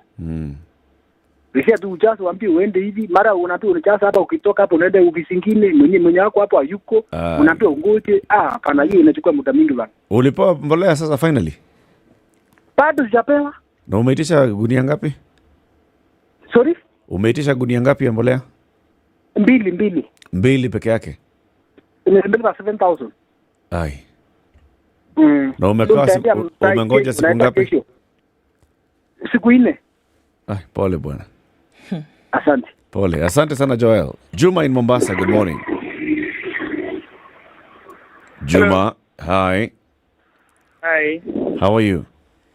I'm fine, thank you. Happy Mashujaa Day. NCT. Good morning. Hello, how are you, sir? I'm fine, thank you. What do you expect to hear from the president today? Yeah.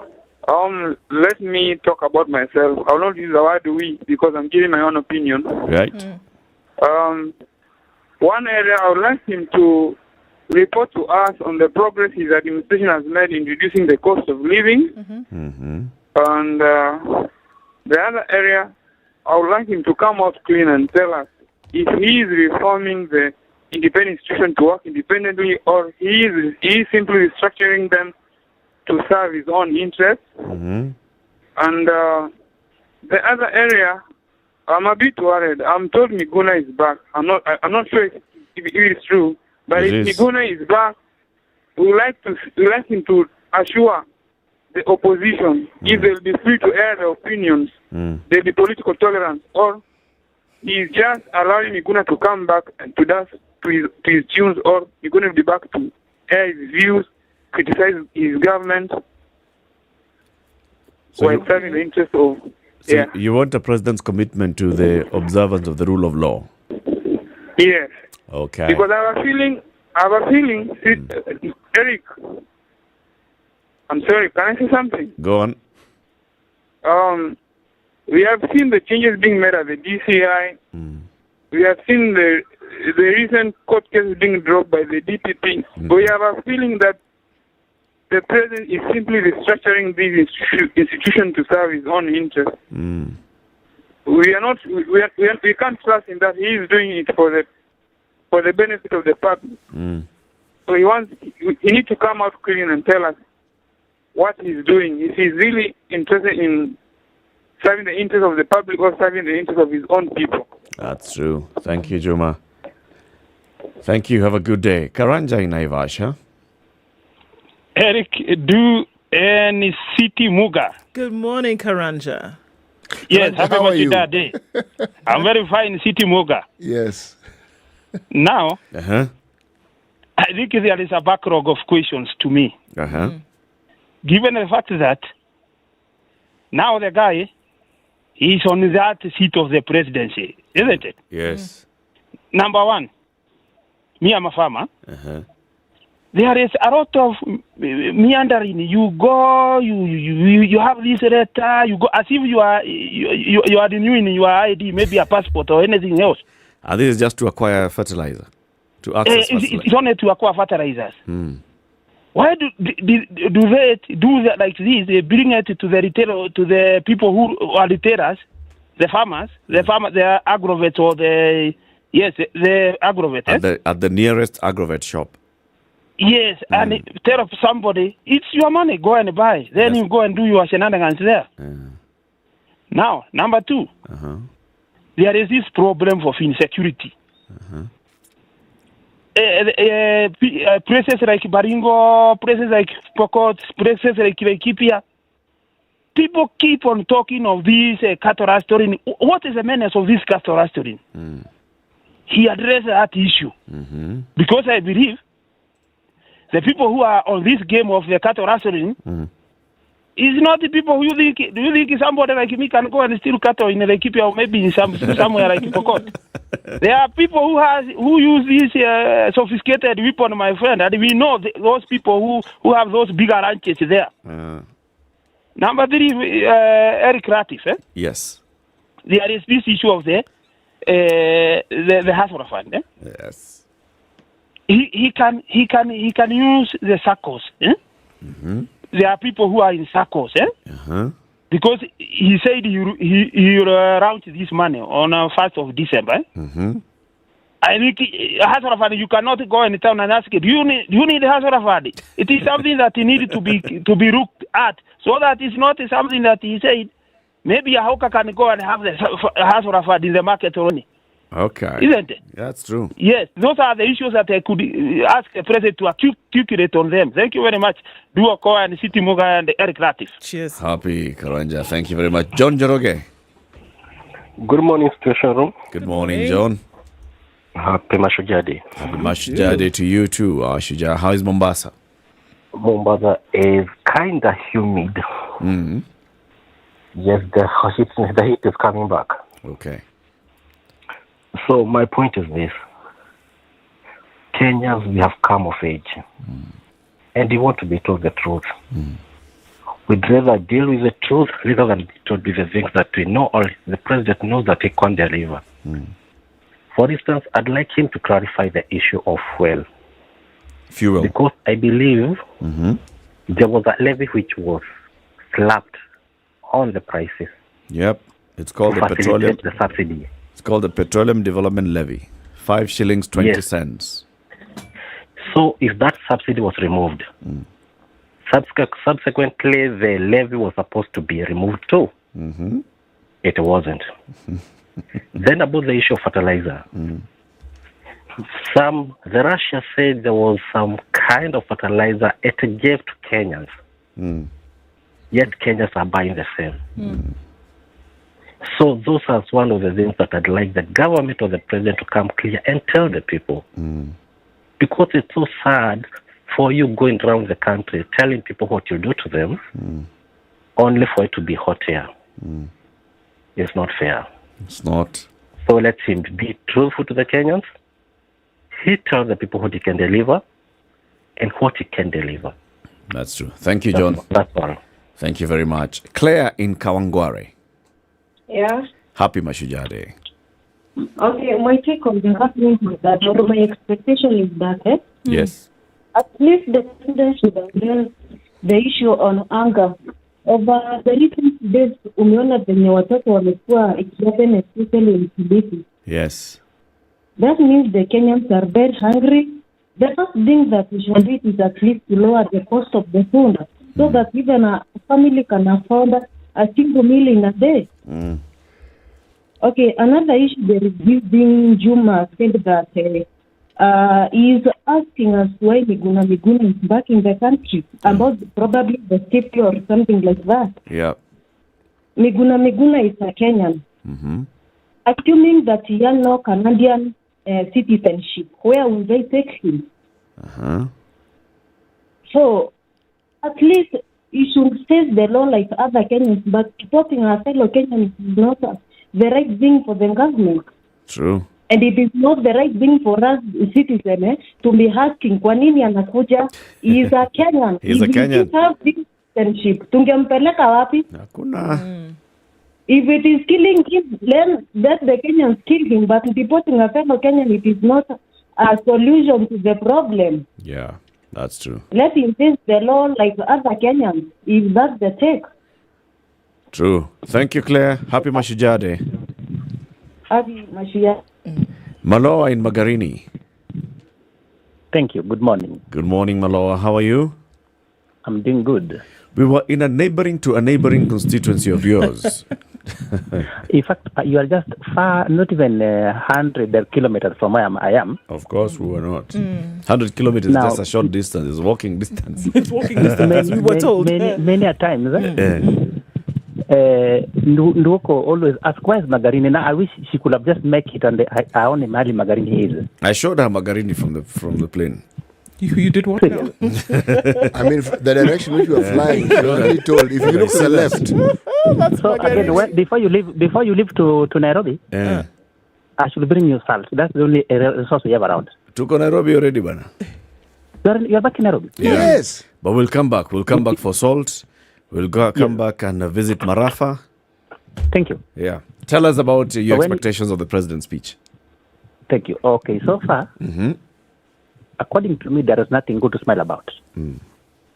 My home ground is in Migori, but Magarini is a working station. It's a very sad state when you see people dying of hunger. for my first point, if the president is for the nation, you can't address a hungry people. Even when Jesus was teaching his own disciples, he realized they were hungry and he gave them food. My plea to the nation, if the president is for us, can't he just lower the price of onga so that the people can eat? Yeah. Keep Kenyans fed, keep Kenyans alive. Thank you very much. John in Nyandarua, hello. Yes, morning. Morning panel. How are you? Good morning, John. How are you today? I'm all right. I'm very fine. Yes. During Nyandarua is very sunny. Yes, now... Your expectations from the president today?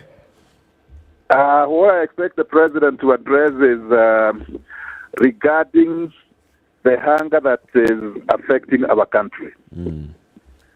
Because what we should do is to bring a permanent solution rather than the country always addressing this issue year after year. This is an issue which has been addressed since independence. And nothing has been achieved by all successive governments. What he should think of is how he can irrigate every area that is that can produce food,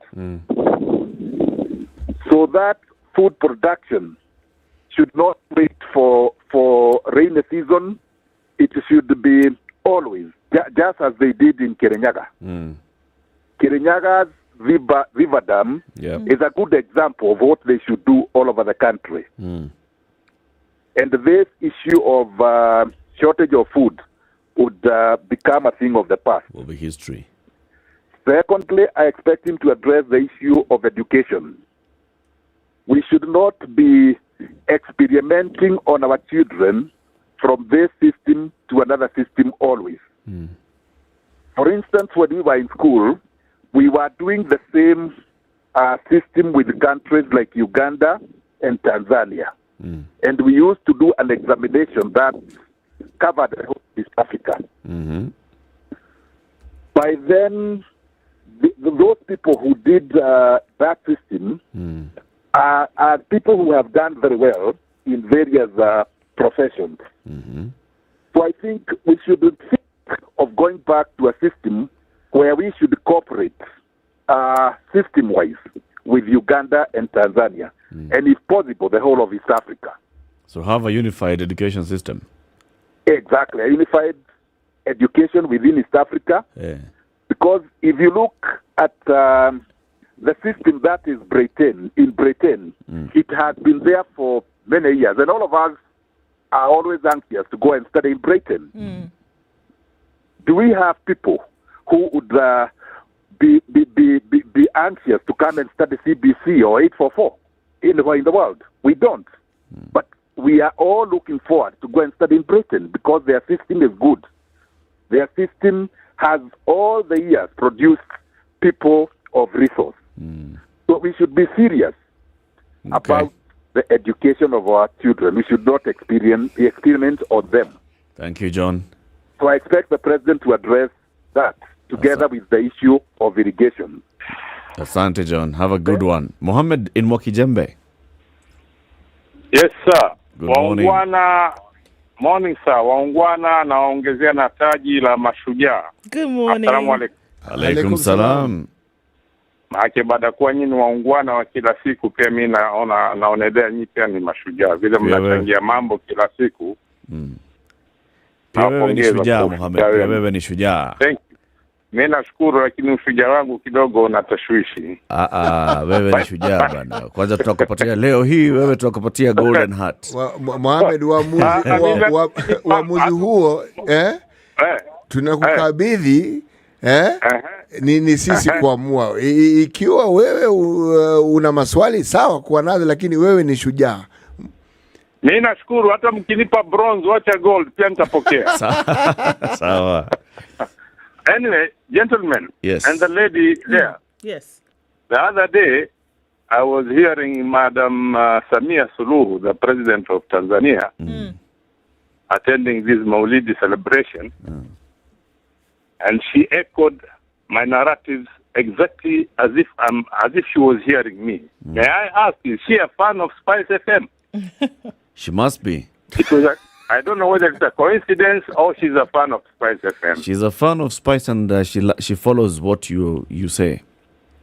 Maybe she mentioned the same narrative I was saying. She even told those religious leaders who attended that all religions are trying to inculcate moral values, but it has not worked.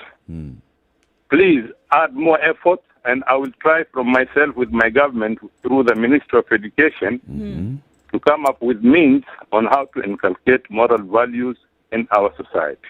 That's good words from her. I know this is a toxic conversation because it touches everyone. Even though most of the listeners don't like to participate in this type of conversation. You being one of them, you lead Mr. Eric and Mwalimu. Sisi tunakubali bwana. Manake imewatouch na hata hamtaki kuleta mtaalamu. Sisi ni wainjilisti wa Mohammed, you know one of the reasons why we've been asking for you and looking for you is so that we can invite you to the show, that you can come and talk about these things. Please, I'll be very much humbled and honored. Sawa. Sasa, Ednah let me continue with what is supposed we nataka kuchangia what the president should say. He should also echo the Madam Suluhu. Because all these problems you talk day in, day out, the root cause is the lack of moral values. Because when you treat symptoms, it's temporary. But when you get to the root cause, then you clear that problem. So I wish Mr. President somewhere William Ruto can also talk on the issue of moral values in Kenya. Because all these problems everybody is contributing towards is because of lack of moral values across board, me included. Kabisa. So if he can come up with remedy on that, I know Kenya will be very peaceful and very prosperous country to live and work and do all those nice things for the country. You'll take us forward. Mohammed. Yes, sir. Our producer Ednah is going to get in touch with you. Yes, sir. Extend an invitation to you. I wish I would have come to Narani yesterday and had a swim there in the beach. Sasa wewe ukipata invitation usianze mara I'm busy. Mara sina nauli tuma fare. Wewe make yourself available. I'm always ready, and I'm very much I'm very anxious, and it's a passion in me. Every day, whenever I get any opportunity, my topic is moral values, and that is the only way to clear the problem globally. We will invite you here. Thank you very much, Mohammed. Have a lovely day. I look forward to. Thank you, sir. Happy Mashujaa Day, Mohammed. Okay. We want to take a break and go to the news, and then we'll have another conversation. Hillary Kipkemboi says, natarajia rais aangazie sana kuhusu namna tutatatua janga la njaa ambao umekitiri na utovu wa usalama. Manake itakuwa kinaya akiangazia maendeleo bila ya kuleta suluhu kamili. Well done. Sawa basi, Hillary Kipkemboi. Tumekupata kabisa. Thank you very much for all your calls and all the messages. The conversations continue. Of course, we'll be watching what the president says today. Tomorrow, we'll be reviewing. Did the president at least even just touch one of these things that really matter to the people of the country? Did he or did he not? In the next hour, we tell you about the Digger Motor Show taking place tomorrow at the KICC, tomorrow, Saturday and Sunday, bringing together the various people in the motor industry. These are car dealers, these are motor enthusiasts, these are people who sell accessories and motors, and this event will be open to everybody. Come to the KICC tomorrow, Saturday and Sunday. And in the next hour, listen to the people we'll be having here in the show to tell you more about it. In the meantime, remember to be exercising for the Standard Chartered Nairobi Marathon, because it's 10 days to go. Only 10 days. Ndu and her team have been preparing. I've been preparing. CT is ready. We are all geared up for this. Good morning. It's 9 a.m.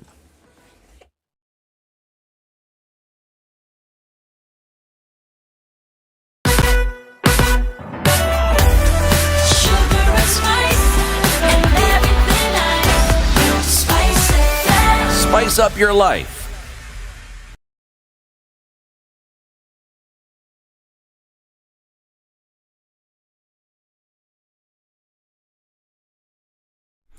Good morning, this is Newswire. I'm Dennis. Asset Kenyans have made their way to the venue of the Mashujaa Day celebrations at Uhuru Gardens Memorial Park in Nairobi. Meanwhile, lawyer Miguna Miguna has thanked President William Ruto and his deputy Rigathi Gachagua for allowing him to return to the country. Speaking after touching down JKIA, Miguna said his deportation was illegal as he is a Kenyan. According to Miguna, his rights are violated and that he will give directions soon. Without this administration, I would not be back home. Sure. I am thanking His Excellency the President, the Deputy President and his administration, and everybody else who has worked tirelessly to make sure that my rights are protected and the rights of every other Kenyan. What has happened to me should never have happened to anyone else. A Kenyan-born citizen cannot be discarded, removed forcefully from the country, and banished in a foreign land. He is expected to attend the Mashujaa Day celebrations at the Uhuru Gardens Memorial Park and later attend the state luncheon at State House, Nairobi, following the official invitation by President William Ruto. He will later travel to his village in Nyeri, where he will pay his last respect to his relatives who died while in Canada. President Ruto's government removed the restrictions on Miguna on October 2nd and allowed him to return to the country as promised during his campaigns. The Ministry of Health has confirmed a cholera outbreak after the detection of 61 cases in 6 counties. According to the Acting Director General for Health, Dr. Patrick Amoth, Kiambu County reported 31 cases, followed by Nairobi 17 and Murang'a County 1 case. Kajiado and Nakuru counties confirmed 2 cases each, while Uasin Gishu has 8. Of the 61 cases, 13 are hospitalized, 8 were discharged, while 40 were treated as outpatients. He noted that the Health Ministry has since commenced response activities including field investigations, enhanced surveillance, laboratory testing, case management to risk communication, community engagement and environment sanitation to help manage the outbreak. Amoth added that the ministry was also supporting all counties on high alert, pointing out that the ongoing drought may worsen the outbreak. And cows too weak to stand with sores on their hides from lying on the ground and rib cages protruding from their sides. Such is the painful sight faced by Kenya's Maasai herders as they struggle to keep their cattle alive in severe drought. Livestock is central to the traditional Maasai way of life, not only as the main source of food and income, but also as a marker of social status and constant presence, with cows living alongside people inside circular enclosures called kraals. The Maasai have been forced to sell their animals in a bid to reap little from their animals who are dying. And Senate is set to investigate the death of a 2-year-old boy who was admitted at Kenyatta National Hospital with a fork jumble lodged in his head. This follows a statement sought by Senator Hamida Ali, seeking to establish whether the boy died out of negligence by medics. The nominated Senator Hamida Ali sought a statement from the Senate Health Committee, asking senators to investigate working conditions at the biggest referral hospital in the country. Supporting the statement, Senate Minority Leader Stephen Madzayo and nominated Senator Maureen Mutinda called for a comprehensive review on how public health facilities were offering services. Deputy President Rigathi Gachagua has urged parents to prioritize technical vocational education and training for their children as it presents more self-employment career opportunities. He said it's through investments in vocational education that the development needs of the country can be realized. The Deputy President said TVET education, which was the brainchild of President William Ruto when he was the Deputy President, will receive the much-needed attention for the development of the country. And police in Kisumu have launched investigations into the murder of a Form 4 student whose body was discovered dumped in a rice field in Meru. According to the family, 18-year-old Wendy Abura was last seen alive Monday as she stepped out of the house to receive a phone call.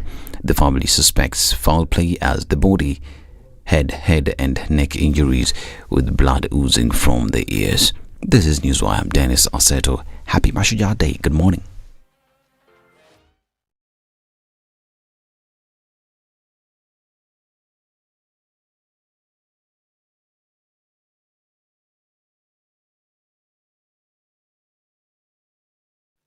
Hi, good morning.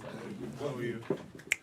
Thank you so much. Traffic in different parts of the city this morning. We're looking at it coming in from the CBD out towards the thicker superhighway, actually. Outbound traffic, a little bit of that, but it's not too terrible. Bits and bobs of traffic on Juja Road as you head into the CBD as well. It's not too bad coming off of Westlands, and James Gishuru is actually flowing very, very smoothly this morning. Coming off Jogo Road, we saw a little bit of traffic getting out towards that Kamkunji roundabout, and nothing on Mombasa Road as far as the eye can see. We'll keep an eye on things this morning. SpiceFM KE on Twitter. Want to keep things moving.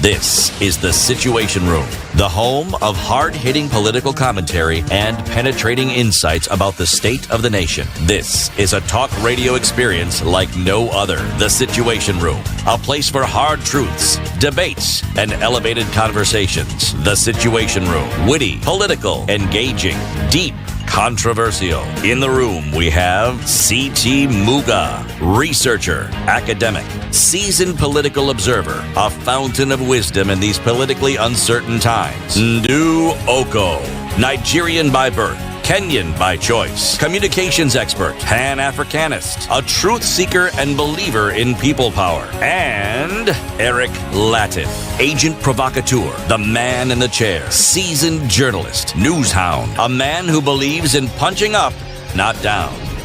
This is The Situation Room, the only way to start your day. We are on to the final hour of Kenya's biggest show. Happy Mashujaa Day. Wherever you're tuned in, if you are online or on radio, we celebrate you today. Shujaa ni mimi na wewe. Achana na hao wengine. Look around you and you will see a shujaa. Yeah? I'm surrounded by one shujaa here. You're surrounded by one. Okay. Good. One. Yes. I'm surrounded by a shujaa. A big shujaa. Yeah. So this is the Situation Room, and we are glad that everybody is here with us today. We're going to be talking about the Digamoto show shortly. Before we do that, let's remind you about the room. What happens in the room, Ndu? The room is where you can go in and find out who that perfect candidate will be when you want to hire.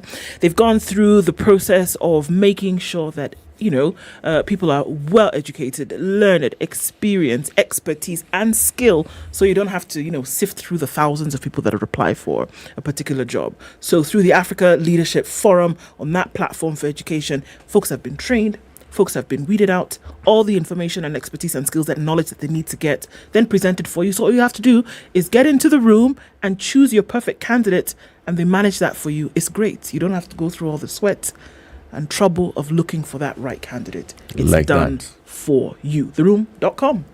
Just like that. Yep. City, before we welcome our guests who will be talking about the Digamoto show that's taking place this weekend, tell us about the proverb. Yes, from the country of Somalia. Ha ha ha. A wrong decision is worse than a drought. A wrong decision is worse than a drought. Mm-hmm. Our guests are like, huh? Think drought, think of the ravages of a drought, but then also think of how it is that human activity contributes to drought. Yes. And what it means. It's often referred to as this phenomenon that damages our lives and is beyond our control. Yes, that's one narrative, but how does it come about? Yes. As Julia says, Julia, of course, is coming and saying decisions are like good decisions come from experience, but experience comes from bad decisions. Must they come from bad decisions? Experience is from everything. You know that famous saying, it's anecdotal but famous nonetheless, that the thing about not learning from mistakes or learning from your history is that you'll then be condemned to repeat it. Yes. So the learning process, yes, indeed. It's part of, it builds into your experience. That's what experience is all about. Yes. Our guest this morning, Peter Njegua, is the General Manager in charge of advertising at the Standard Group PLC, and Hussein Kamal is the General Manager for Ashok Leyland. They're here with us in the studio. Good morning, gentlemen. Good morning. Glad Welcome to be here. to Kenya's biggest conversation. Thank you so much. Peter. Good morning, Eric. Are you happy? I'm very happy. Are you okay? Shujaa. Yeah, you are Shujaa. Shujaa. Very good. Peter's not just happy, Peter's anxious. Why? Peter, when you heard that proverb, you were like, huh? But it actually fitted in very well because one of the biggest themes we have for the digger is actually sustainability, and the certification and all that really fits in perfectly. Ah. So I was like, wow, did you choose it for this day in particular? City always does that. he always looks ahead. Yeah. Tell us about the Digger Motor Show before we welcome Kamal into the conversation. Yeah. This Digger Motor Show, what is it all about? I mean, what's the origin of Digger? Yes, so Digger is just one of the things that we do at the Standard. And Digger, the big thing about Digger is it's about a rabbit.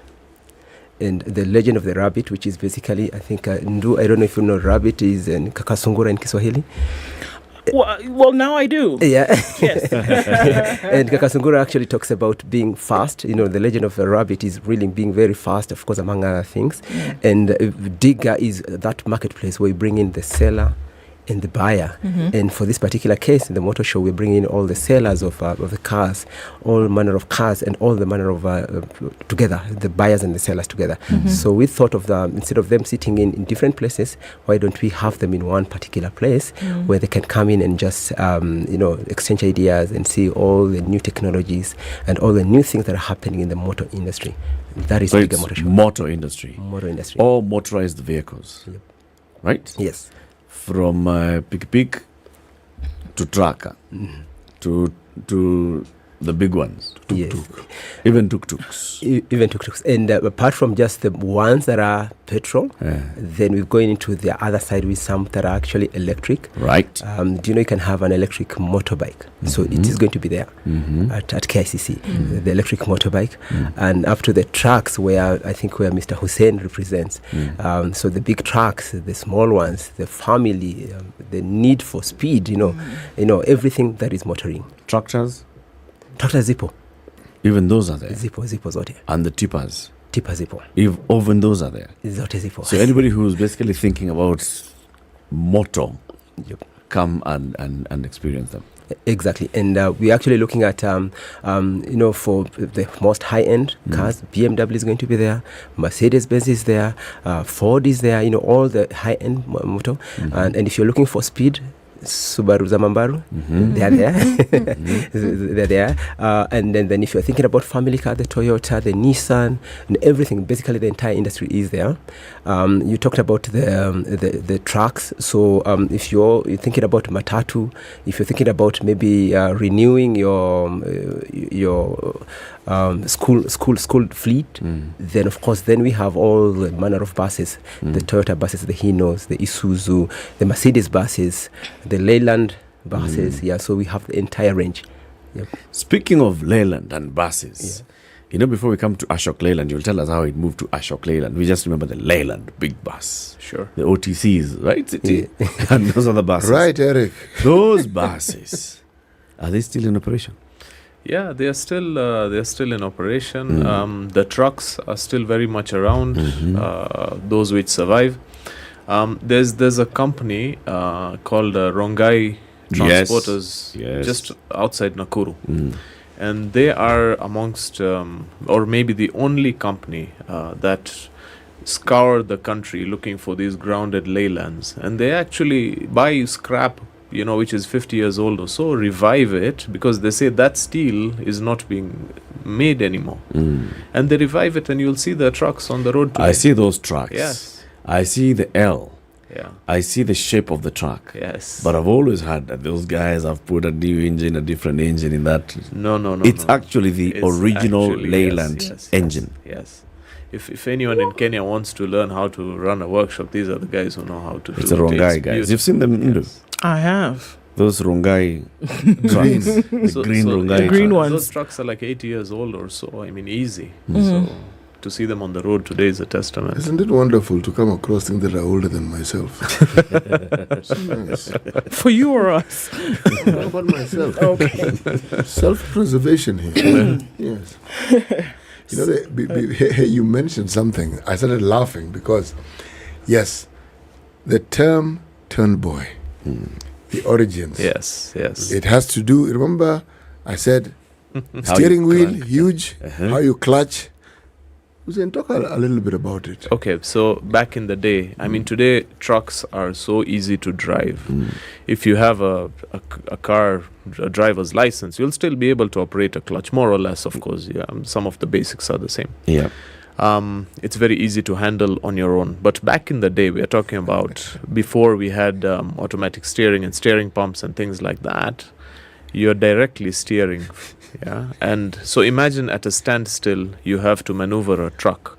It would be an impossible task for the driver to do it alone. So they would have an assistant who would help them turn that steering actually. And this guy was called a turn boy. So the name still holds today. Of course, they don't do the same job, but a lot of people don't know this. So nowadays, the turn boy is just the loader. Yes. But those days, the turn boy was a driver's assistant. Yes. Okay, not just that he's sitting there on the side. It's My friend, also, even when you're taking a corner or a roundabout, somebody turns it, the other one holds it.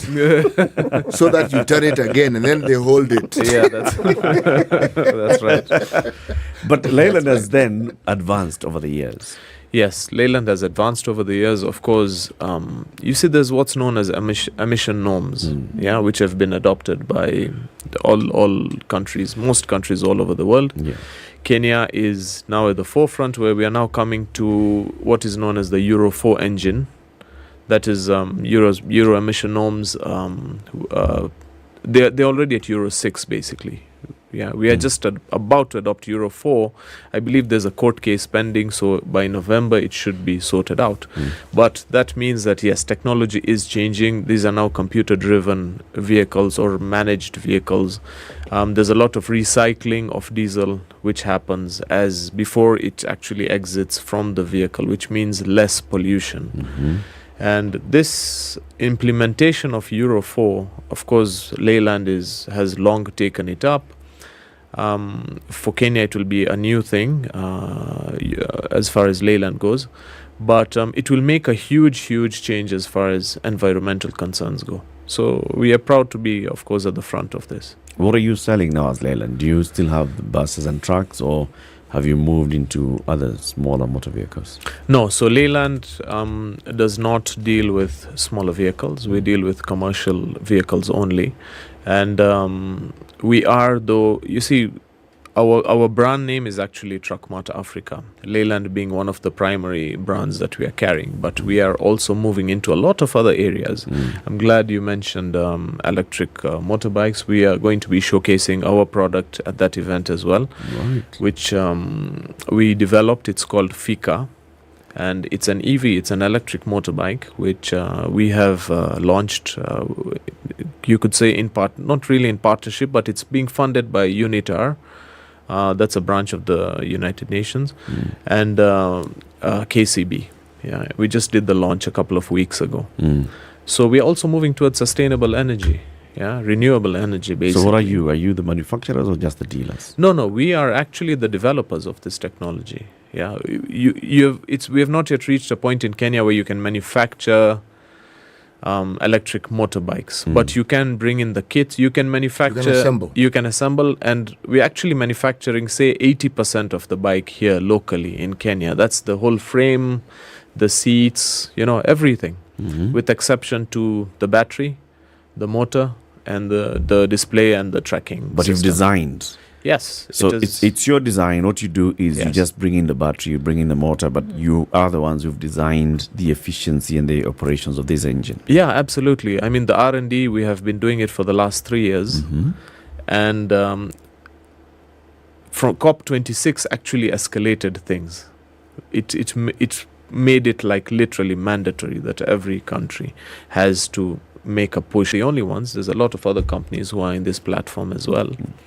And hopefully you're going to start seeing a lot of electric boda-bodas very soon, a lot of electric bikes very soon. We've already put around 300 on the ground today, but these are with like Bolt Food and some other corporations. Some are still on trial, but we are actually now making a very, very active push towards the boda-boda sector.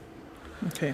Yeah. So who comes out? We're looking at this tomorrow on Saturday into the weekend, who comes out? Really, who is your target market to say, come out and see vehicles that are available at the Digger show? Yeah. And so who are you targeting?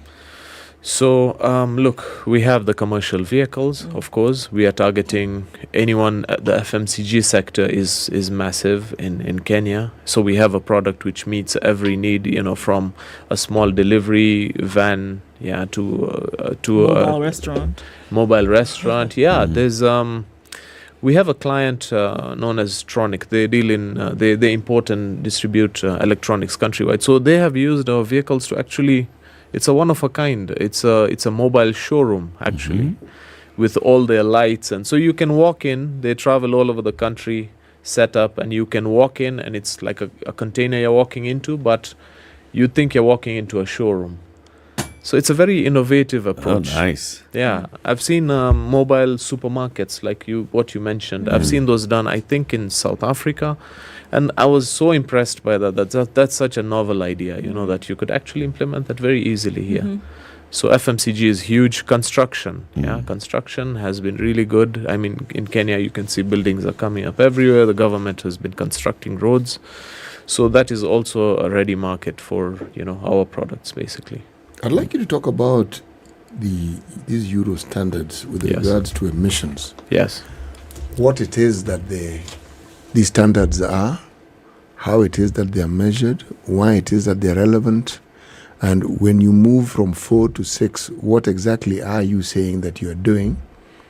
And when you talk of emissions, how do you measure these quantities, and what is it that you're actually reducing? And then, of course, why we need to reduce them and the negative effects that these emissions have. Okay. So I'll try and put it in layman's terms, of course, because some of this is actually very conk stuff.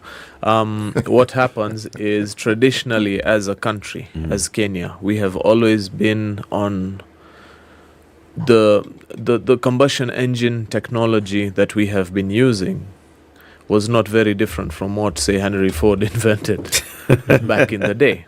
We have Henry Ford version 2. Yeah, so I was thinking more of Gottlieb and Daimler. Yeah, yes, fine, Gottlieb and Daimler, no problem. Yeah, let's put it even. That's fine. That would be the first, actually. But so it was the same technology. Nothing changed, which means that fuel in such engines is not optimally combusted. It is not all used up. A lot of it actually just comes out as waste from your exhaust pipe. So what is released into the environment ends up being a lot of course, there is the products of combustion, but you also have raw products leaking out. That is wasteful, and that is also harmful to the environment because you have a lot of, particulate matter, around in the environment. So technology has allowed this process to be refined. You remember back in the day in Kenya, we used to have leaded fuel. Now, leaded fuel was really bad for us because leaded fuel was very corrosive, Why did we have leaded fuel? Why? What was? They must have told us that there's some benefit to it. What was supposed to have been the benefit? I think it was just probably the refining process It's at what that they had time. developed then. Yeah, that's what That's we what were was being available. given. Yeah, that's what was available before they figured out that lead. Lead harmful. ingestion in any way is harmful, is poisonous. Yeah, so ultimately now we have unleaded fuel. So in the same manner, diesel engines today, and I'm just speaking about diesel right now because this is where the technology is evolving, that if you take diesel from Europe, it is refined to such a degree that if you look at it, probably you would not see such a difference between petroleum and diesel. Diesel here is like very oily, still. And you cannot actually take diesel from Europe and use it in our trucks here. It will not even really perform. Because that diesel has been refined to that degree, the technology that is needed to combust it is very different from the engines we are using here. And probably vice versa, you can't take the diesel from here and take it to Europe and use it over there. It would be highly unrefined for them.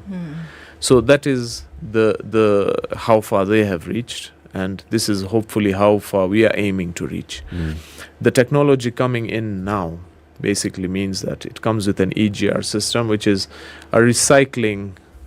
As the diesel is combusted, it is passed through once again through the engine, which allows it to be a component One of it more to be run. reused, one more run, if you Alright. will, so that when it's released into the environment, it is actually much, much cleaner with less particulate matter than has been the case before. So that, in a nutshell, is, I hope that answers your question. It does. It does. Yeah. Besides the environment, what else does this technology do? I mean, in terms of cost, in terms of efficiency. So you get much better efficiency because it is, at the end of the day, computer controlled. So every nozzle, every injector nozzle is controlled onto how it is firing, what quantity of diesel is allowed to So that means if one of your nozzles is misfiring, you'll not even know. Yeah, you'll just find there's a miss in the engine, or you'll not really until you start mechanical diagnosis. With these systems, it's computer diagnosis. So you would need to plug in a machine to understand what exactly you're having a problem with, because you'd have your warning lights triggered. And this will alert you to the fact that there's actually something not going right with your So truck. to the business person, Yeah. there's efficiency. Yes. There's a cost factor. Yes. Does it give me more kilometers in between service? I mean, what else in terms Yeah, of, yeah. I'm running a business, I've come and bought this truck. Yeah. It's not cheap. So what's the benefit? So absolutely. I'll give you an example of one of the products we already have in the country, which we have been operating for the last few years. It's called the Ashok Leyland Dost. Now, Dost is an Indian word which means friend. Dost is friend. Friend, yeah, in Hindi, basically. In Hindi? Yes. Okay. And it's a small pickup. It's a 1.5 tonner. And we have made huge strides in like the bread industry. You'll see these small pickups with like DPL Festive and some other clients. Yep. Yeah. Yep. The reason clients like these pickups is that the fuel efficiency is unmatched in this industry.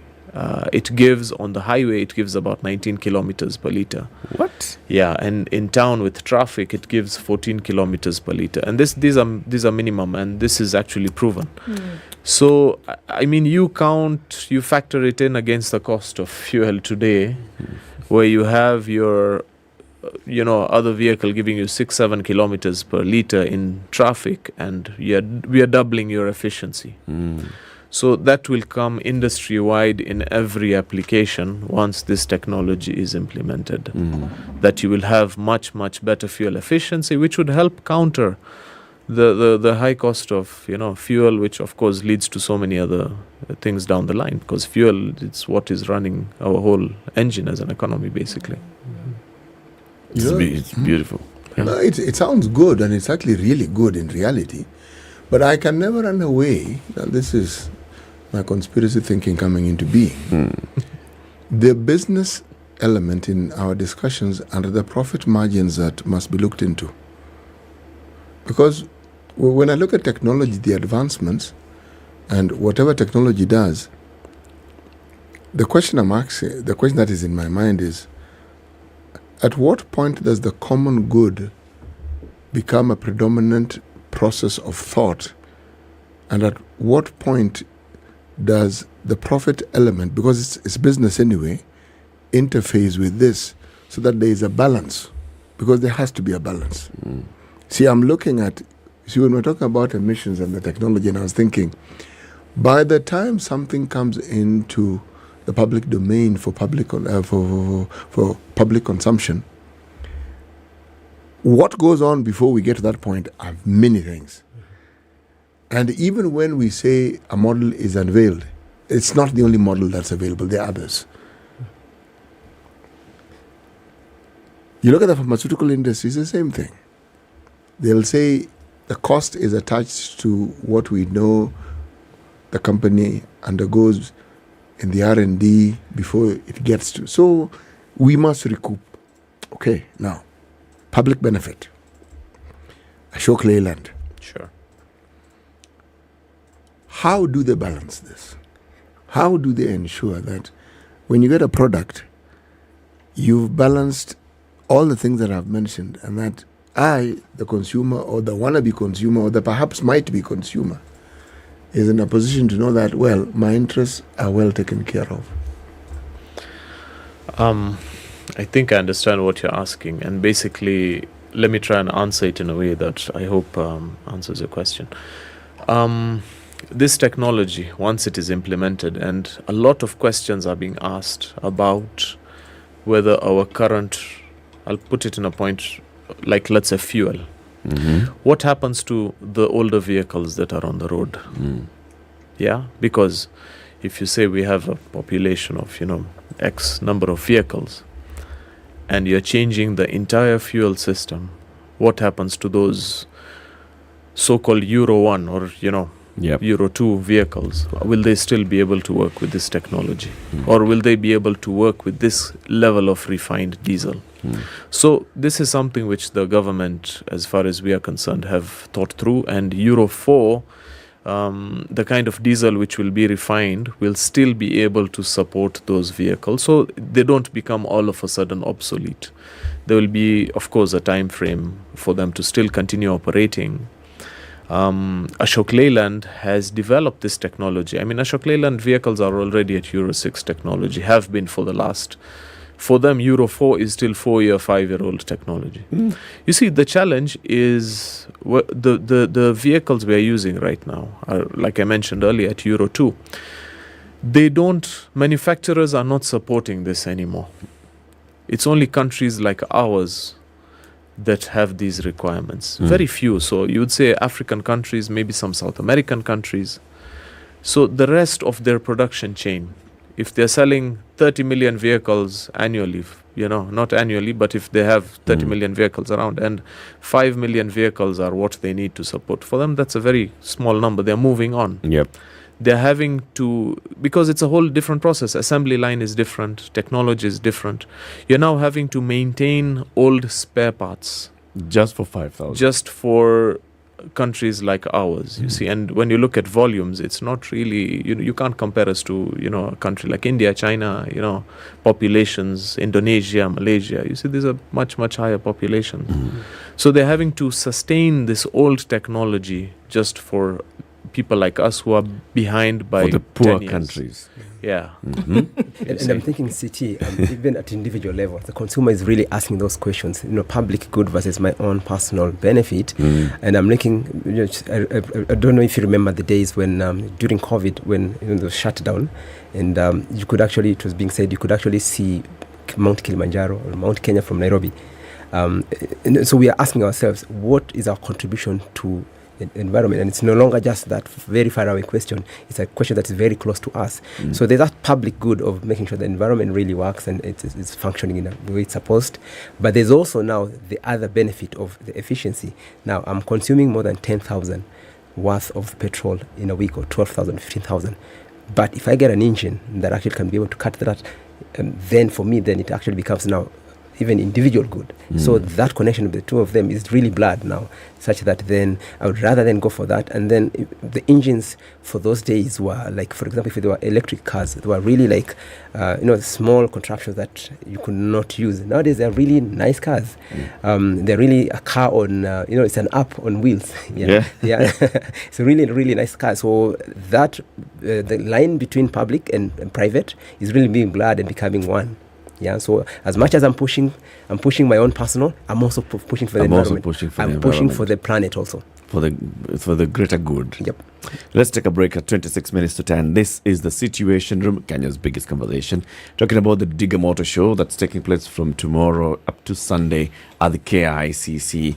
Peter Njegua is the General Manager Advertising at the Standard Group PLC. We are the organizers of this event. And, of course, we're promoting it courtesy of SpiceFM. Jimmy Gath will be there throughout the 3 days. He's our man on the ground. I'll be broadcasting his show there from there tomorrow. Hussein Kamal is the General Manager of Ashok Leyland, one of those who are big supporters and big exhibitors of this show. He will be showcasing their full range of vehicles, of motor vehicles, from Pikipiki. It is called Fika, the new electric boda. It'll be there. To the buses, to the trucks, to the pickups, to other commercial vehicles that you have. Asante sana. Now, Hussein, let me tell you, when you live here, I want to send you to your human resource manager, or shall we call them talent manager? What do you call them? Sure. Okay. HR, right? Yeah. So let them talk to your staff and start helping, especially those who are earning anything below 150,000 shillings towards home ownership. There's a Kenya Mortgage Refinance Company, which was established in law, and it has shareholding by the government, had also shareholding by 9 banks and 11 SACCOs. So your employees are members of SACCOs. Your employees, of course, you pay them through banks. Now, they can go to any of these participating 9 banks or 11 SACCOs and take a home loan, repayable for up to 25 years, interest rate of less than 10%. So instead of paying rent, they're actually paying towards owning their own home. And the thing about the KMRC, the Kenya Mortgage Refinance Company, is that it's a refinancer. So you go to your bank, you negotiate, get the sub 10% interest. It's fixed for the entire duration, and then they get the money from the mortgage refinancing company. A win-win for everybody. And you guys then start home ownership journey early. Sounds good. Have a conversation with them and tell them to visit kmrc.co.ke. Okay. I'd love to get some of that information, actually. We'll give it to you. 26 to 10. Let's take a quick break. We'll be back shortly. This is the Situation Room, the only way to start your day. I know the sun is out in Nairobi at least. As you tembea, be careful. Manchester United are trying to sign anyone. Watch out where your children are. Please hide yourselves. Sugar and spice! I reached a point where suicide things were just going south completely. Something stopped me. Can you dig it? The biggest motor show event is happening and you better plan to be there. The Digger Motor Show is finally here. Yes, come and enjoy an array of top-of-the-line cars from the best dealers in the country and what they have to offer. To all the petrol heads, classics, and bike enthusiasts, this is something you don't want to miss. Make sure you bring your family and friends to experience the motor madness like never before. Happening on the 21st of October 2022 to the 23rd of October 2022 at KICC Nairobi. The Digger Motor Show. At 19 in Nairobi, we'll see highs of 27 and lows of 16. It's 18 and sunny in Nakuru, highs of 25 and lows of 13, and we'll see lows of 15 in a rainy Nyeri this morning at 17. Mostly cloudy conditions at 19 out in Eldoret, highs of 24 and lows of 13, and there's a bit of rain in parts of Mombasa. It'll go to highs of 29 and lows of 23. We'll see the same in Malindi with highs of 29 and lows of 24. It's partly sunny at 25 in Kisumu, highs of 29 and lows of 20, and 28 will be the high in a partly sunny Kakamega at 25. Mostly sunny conditions at 22 in Kampala, highs of 26, and we'll see highs of 30 in a wet Dar es Salaam at 27. Mostly sunny at 20 in Johannesburg, highs of 25 and lows of 14. And it's rainy in Lagos at 25 with highs of 31. Let's look out east into Beijing. It's 18 degrees. That'll be the high today. It's sunny at 17 going into afternoon Thursday and lows of 6. Light rain in Paris, a chance of thunderstorms. The warning is at yellow. It's 16 degrees. They'll go to highs of 22 and we'll see highs of 17 in a rainy London as well at 15. 9 degrees and clear Wednesday night in New York. Coming into Thursday, we'll see highs of 16 and lows of 9.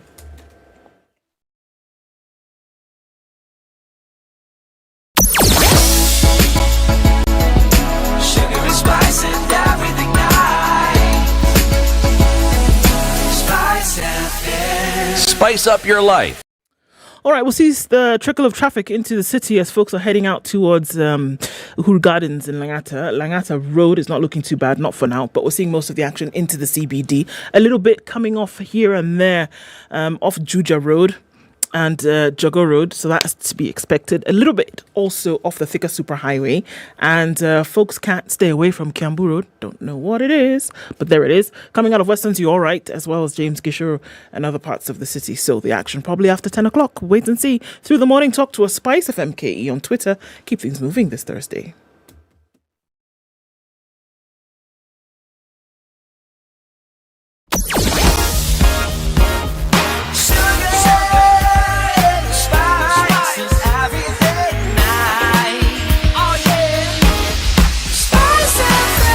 Spice up your life. Mature, intelligent talk every morning. Spice up yourself.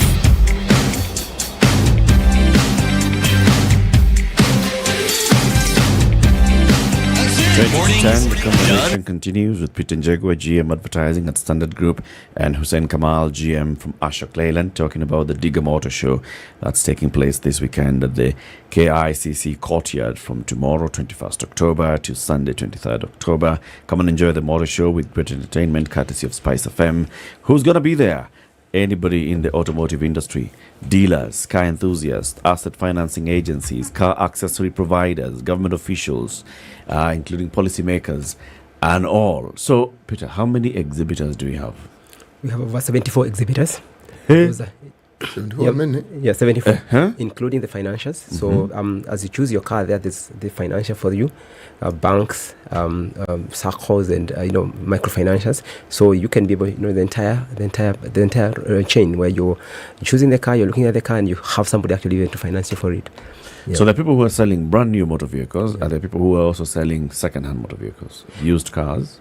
No, it's actually used cars. It's all used cars, and mainly from the dealers themselves. Dealers are like Ashok Leyland, but also bodybuilders, people who actually, you buy a shell and you probably just put the body together. To the accessories like you mentioned, where do you get the spares? Where do you get the things to put in the car? And to the entire chain. You mentioned about the borders, the bikes. So the entire 74 of them. Yeah. So can we guarantee those who will be coming to the exhibition, or those who then essentially might buy through a financial whatever, or if they're coming with a bucket of cash, can we assure them that whatever is up for exhibit, up for sale, then meets the mark, and that nobody's buying something that you'll take away and then would never move again? Absolutely, because what we're dealing with is used cars, the biggest dealers we have in Kenya, DTW, the known brands, makers of Mercedes-Benz. You're dealing with, we have the exhibitors of Land Rover, so it's guaranteed, yes, and then we have government on site also, cabs, so it's guaranteed, yes, this is the real deal. Yep. And TSA? How? Okay, the future Digger Motor Show. They're going to be there as well. Yeah. So why used vehicles? Why not new? I mean, all these dealers that you're talking about also deal in brand new. You go showroom car, 0 mileage, like CTs. So he has driven it for 17 years. It's still 0 mileage. 0 mileage. Because all the mileage there is 9 kilometers. But it's an exhibition mainly for new, not used. Mainly because there's a lot of benefit for the used, for the new. Sorry, in terms of even employment for the country. Like he's talking about, from manufacturing, bodybuilding. The whole value chain that actually a new car brings into the economy, as opposed to just the used. Yes, the used are still play a big role.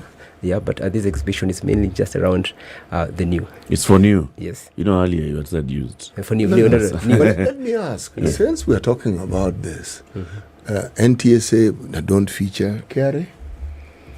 They should. The reason why I'm saying this, because when you talk about the cost of vehicles, KRA has to be in the picture. Vehicles cost what they cost because of KRA's activities. Yes. So KRA is definitely there, and KRA is coming in basically to also as part of the assurance, and maybe that's a conversation we should be having, because part of the Digger Motor Show, we're going to have a Transform Kenya discussion, which is a thought leadership that we're going to host here on KTN Home, and those are some of the things we'll be asking. Why are our new cars so expensive, and what is the government doing to bring in issues to, for example, the e-mobility, electric cars and everything, to incentivize exactly. So that's part 2 of the Digger Motor Show that's coming in just a week after. We hope that Dr. David Day and his group of wazirs who are advising the president on the economy should also be there. When you talk about policymakers, it starts from that level of Dr. David Day and the thinkers who would then talk to the cabinet and advise the cabinet. So if we are looking at the motor vehicle industry in the country, this is what we need to see. This is how we incentivize the electric vehicle developers so that they can play a bigger role in the economy. What kind of incentives would you need, Hussein? Or As far none. as- You're as- fine. I mean, let's no, just... No, we all need incentives. I was just smiling to myself because when you said KRA will be there, I hope they don't scare people off.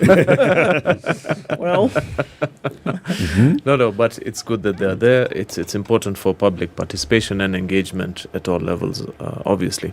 When it comes to incentives, yeah, the government can do a lot, should do a lot to encourage the implementation of technology, yeah, or rather implementation. At this point, I would say green technology, local assembly. I'll start with local assembly, for example. The government has, under the previous government, they had really encouraged local manufacturing.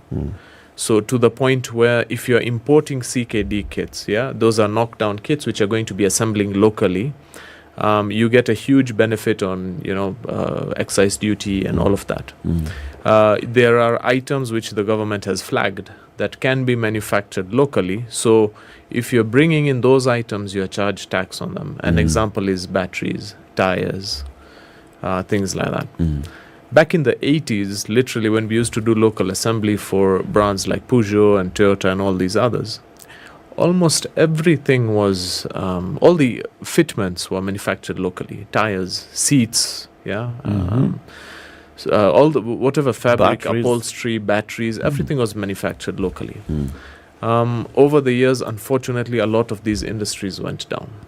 To date, if you're importing a car, truck, if you'll be charged 25% on tires, unless you provide them locally. But who is there to provide local tires? There's no local manufacturer of the tires. I mean, Samir Africa was the last man standing on that front, and they shut down local production a long time ago. So, government's responsibility at this point is to understand why these companies no longer exist, or why they are struggling, or what is happening to local manufacturing. I mean, today if we say we have, Rivertex was revived and they're doing local fabric production or whatnot, all of this can be translated to other industries, other sectors as well. So where is the, encouragement towards this? Yeah. If today someone like Samir Africa can't produce local tires, bringing them from China is much cheaper. Why? Is it the cost of electricity? Is it the cost of labor? Is it the cost of production? What's happening? What's going wrong? So these are the areas where, yes, government can provide incentives.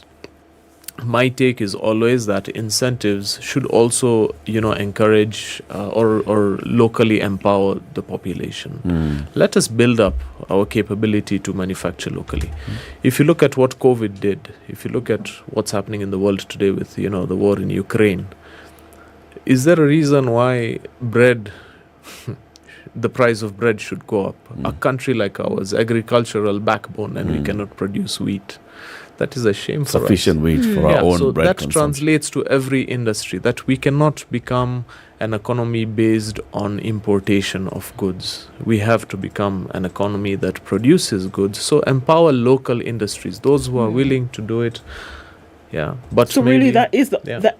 I mean, we could talk about many things, but really that is the only way. Yes. That to create that which your local economy can buy and then export the surplus, for example, is what we are talking about. Yes. And that to say through exhibits like this, it can be showcased that local Kenyan industries are actually manufacturing what Kenyan businesses can use. You speak of the pickup, you speak of the truck, essentially becoming school buses later, locally manufactured as well as locally assembled vehicles that can be used across industry. Yes. Pointing towards that, what kind of support then would this industry need? Support from the government, of course. So incentives like, coming back to incentives, like I mentioned, that the electric motorbike we are showcasing at this event, FICA, is more or less 80% locally produced. We are producing the frame locally, we are producing the seats locally, but we are not manufacturing things like, brake shoes, although we do rebonding here. So it's like we're almost there, but just a step away from it. So if the government was to step in and say, you know what, guys, Yeah, how do we do this? How do you produce these How things? do you get Yeah. 100% Yeah. done locally, or even if not 100, then 95%? Yeah. It really hurts me. I mean, I keep coming back to tires, but that is the one commodity every vehicle, every, border, everyone is buying tires every day, day in, day out, and we don't have local production for such an important commodity. It's a huge, shame as far as I'm Probably concerned. one of the easiest to manufacture. Yeah. How did we go backwards? There's a ready market, not just for the country, but for the region. If we look at ourselves as the suppliers, as the manufacturing hub of the East African community, an entire 300 million population, why shouldn't we be doing these things locally? Other countries, a lot of other countries, what they do is to encourage this kind of startups, or to encourage these kinds of even foreign investment, for example, give massive tax breaks for the first, say, 3 years, 5 years, where you don't have to pay taxes, you don't, or it's subsidized, but there are requirements that you'll have to employ, say 70% of your workforce has to be locally based, production has to be based here, you'll get incentives on electricity, water, depending on what you're doing. We are not really doing that. We are not really looking at that. Today, if you look at startups, you're seeing, I think in the last few months, I think 3 or 4 startups have collapsed within 2 years. What happened? On one hand, we are marketing ourselves as an attractive, investment hub, Silicon Valley, Silicon Savannah, and all these things, but then we're not. And on the other side also, there is the bit of, if you really wanted to go to a showroom and get a car, you probably find maybe it's much, much more expensive than if you maybe went into any other country. And so what is it that we can do to ensure that I am not going for a used, which looks affordable, but I can actually be able to afford a showroom brand new car? Newer technology, cleaner technology and all. Moses Kuria is going to take over as the Minister in charge of Trade and Industry. Those are the questions. Have him on Transform Kenya panel as well. Yep. I want to just go back to this industry where we're talking about that if we're going to manufacture, that is one of the ways to be able to, spur up growth in the economy. So are we saying, if you just look at, the vehicle motorized industry right now, do we have enough across board? Are there enough that would say, all right, guys, go ahead and manufacture, go ahead and start to build, whether we're talking about from your 2-wheeler to 3-wheeler to 4-wheeler, all the way to, however many are there. How if the government was at the point where they said, okay, we have to obviously get this thing moving, would we have enough? Or do we just have Leyland and a few others here or there? Or across board, could we say we can actually push this thing out? Are we talking like capability? Capacity across board. So we have two assemblers in Kenya. There's AVA, there's KVM. These are vehicle assembly units, and I've visited these plants on countless times, and they're doing a fantastic job. Isuzu have their own assembly plant internally. What we are lacking is the local manufacturing capacity, where instead of bringing in everything from abroad, say we don't have the capacity to manufacture the engines yet, no problem, we can bring those in as kits.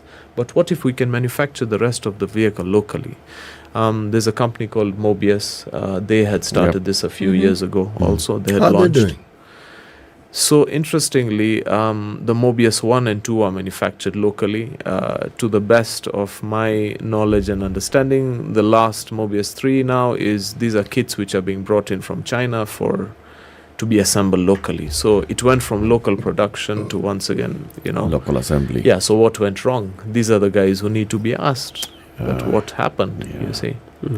So you're asking about capacity. I think capacity is there in terms of knowledge and everything, because some of them are really pretty basic. Manufacturing tire is really, rubber, and it's pretty. The knowledge is there. I know of somebody in Ruiru who actually does, the helmets for the border borders. Yeah, and that's now subsidizing what we could have probably invented. I don't think it's really complicated. It's just maybe the enabling environment that is lacking. Yep. I would love to add to what you're saying, because I think that company is called Border Plus, and it's important that such guys are actually highlighted. What they have done is they have produced a helmet which is virtually unbreakable. I mean, their safety norms are above and beyond what you would get from anywhere. Egypt, India, China, you name it. And they have a very interesting way of testing their products. That they go to the field, they show the Boda guys, and they tell them, if you can smash this, we'll pay you so much money, or we'll give you, a helmet for free. So there are videos actually about this guys trying to smash them. And the idea is that, look, if impact, and you can't break them, that is what they're making. And it is cost effective. It competes with the pricing you get from China. And those Boda guys are actually buying these helmets, even if it's 100 bob more, because they understand when they have an impact. The Chinese helmet, because you're looking at the lowest quality possible coming into this country, to be very honest. Those things are just there for show. Yeah, it's not a helmet. It's not a helmet. So if we can manufacture locally, we can manufacture better. We know our own industry better. We know the challenges we face. We know what kind of quality we need to produce here. Yeah. The culprit in the room is always government policy, and how it is the government seeks to build, whether it's industry or commerce. Because the crony capitalism that we see being practiced in this country does not encourage industry development, does not encourage manufacturing. It doesn't. It looks for the shortest possible cut, as in a shortcut, to actually make profits for the people who are behind it. So these things that we're talking about, these laborious processes that actually end up with a lot of money in the country and every other activity that goes with it, but that isn't their priority. So it isn't even given a second thought. When we talk about even, say, for instance, the manufacture of, well, I'm diverting from the industry, but I have to. Any industry we speak of, edible oils, why is there such a big market for importation when we know full well we can actually do that? And you can start with the farming in palm oil. Yes, exactly. Why? What is this thing? Moses Kuria said the first thing that he's going to do once he's sworn in as the CS is go to Malaysia and have a discussion. But he doesn't even need to go so far. I mean, Museveni did it quite a few years ago. And I'm happy he's asking the right questions. Like, for example, the chicken. He asked about why we're importing chicken from Uganda. And I think he was answered that we export the live chicks. So basically, it's our own eggs.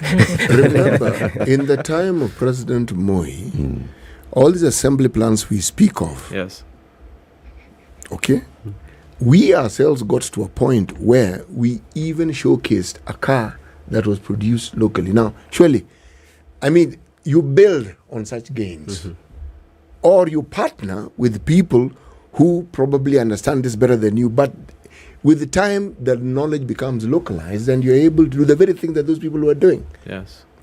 How do you think, when we talk of Toyota, all these, how do you think they got to where they were? It was focus. Yes. Yep. We need to have focus. Gentlemen, we thank you very much for joining us today. So, Peter, how do we get to the KICC courtyard? Is it free entry? Free entry. Kabisa. The only thing that you need is your 5 senses. Sense of sight. Come and see. Come and enjoy. Come and really enjoy, because if you're a petrolhead, you'll have an unlimited array of cars out there on the display. And sense of touch. Sense of smell. Touch. Yes. And hearing. Yes. Make sure, especially that one. Yeah, absolutely. We will have, visitors will be able to even try out the electric motorbike we have on site, take a ride, see how it feels, just for you to understand. That's where we are going. Take it home for a weekend and then bring it back. We'll come to that.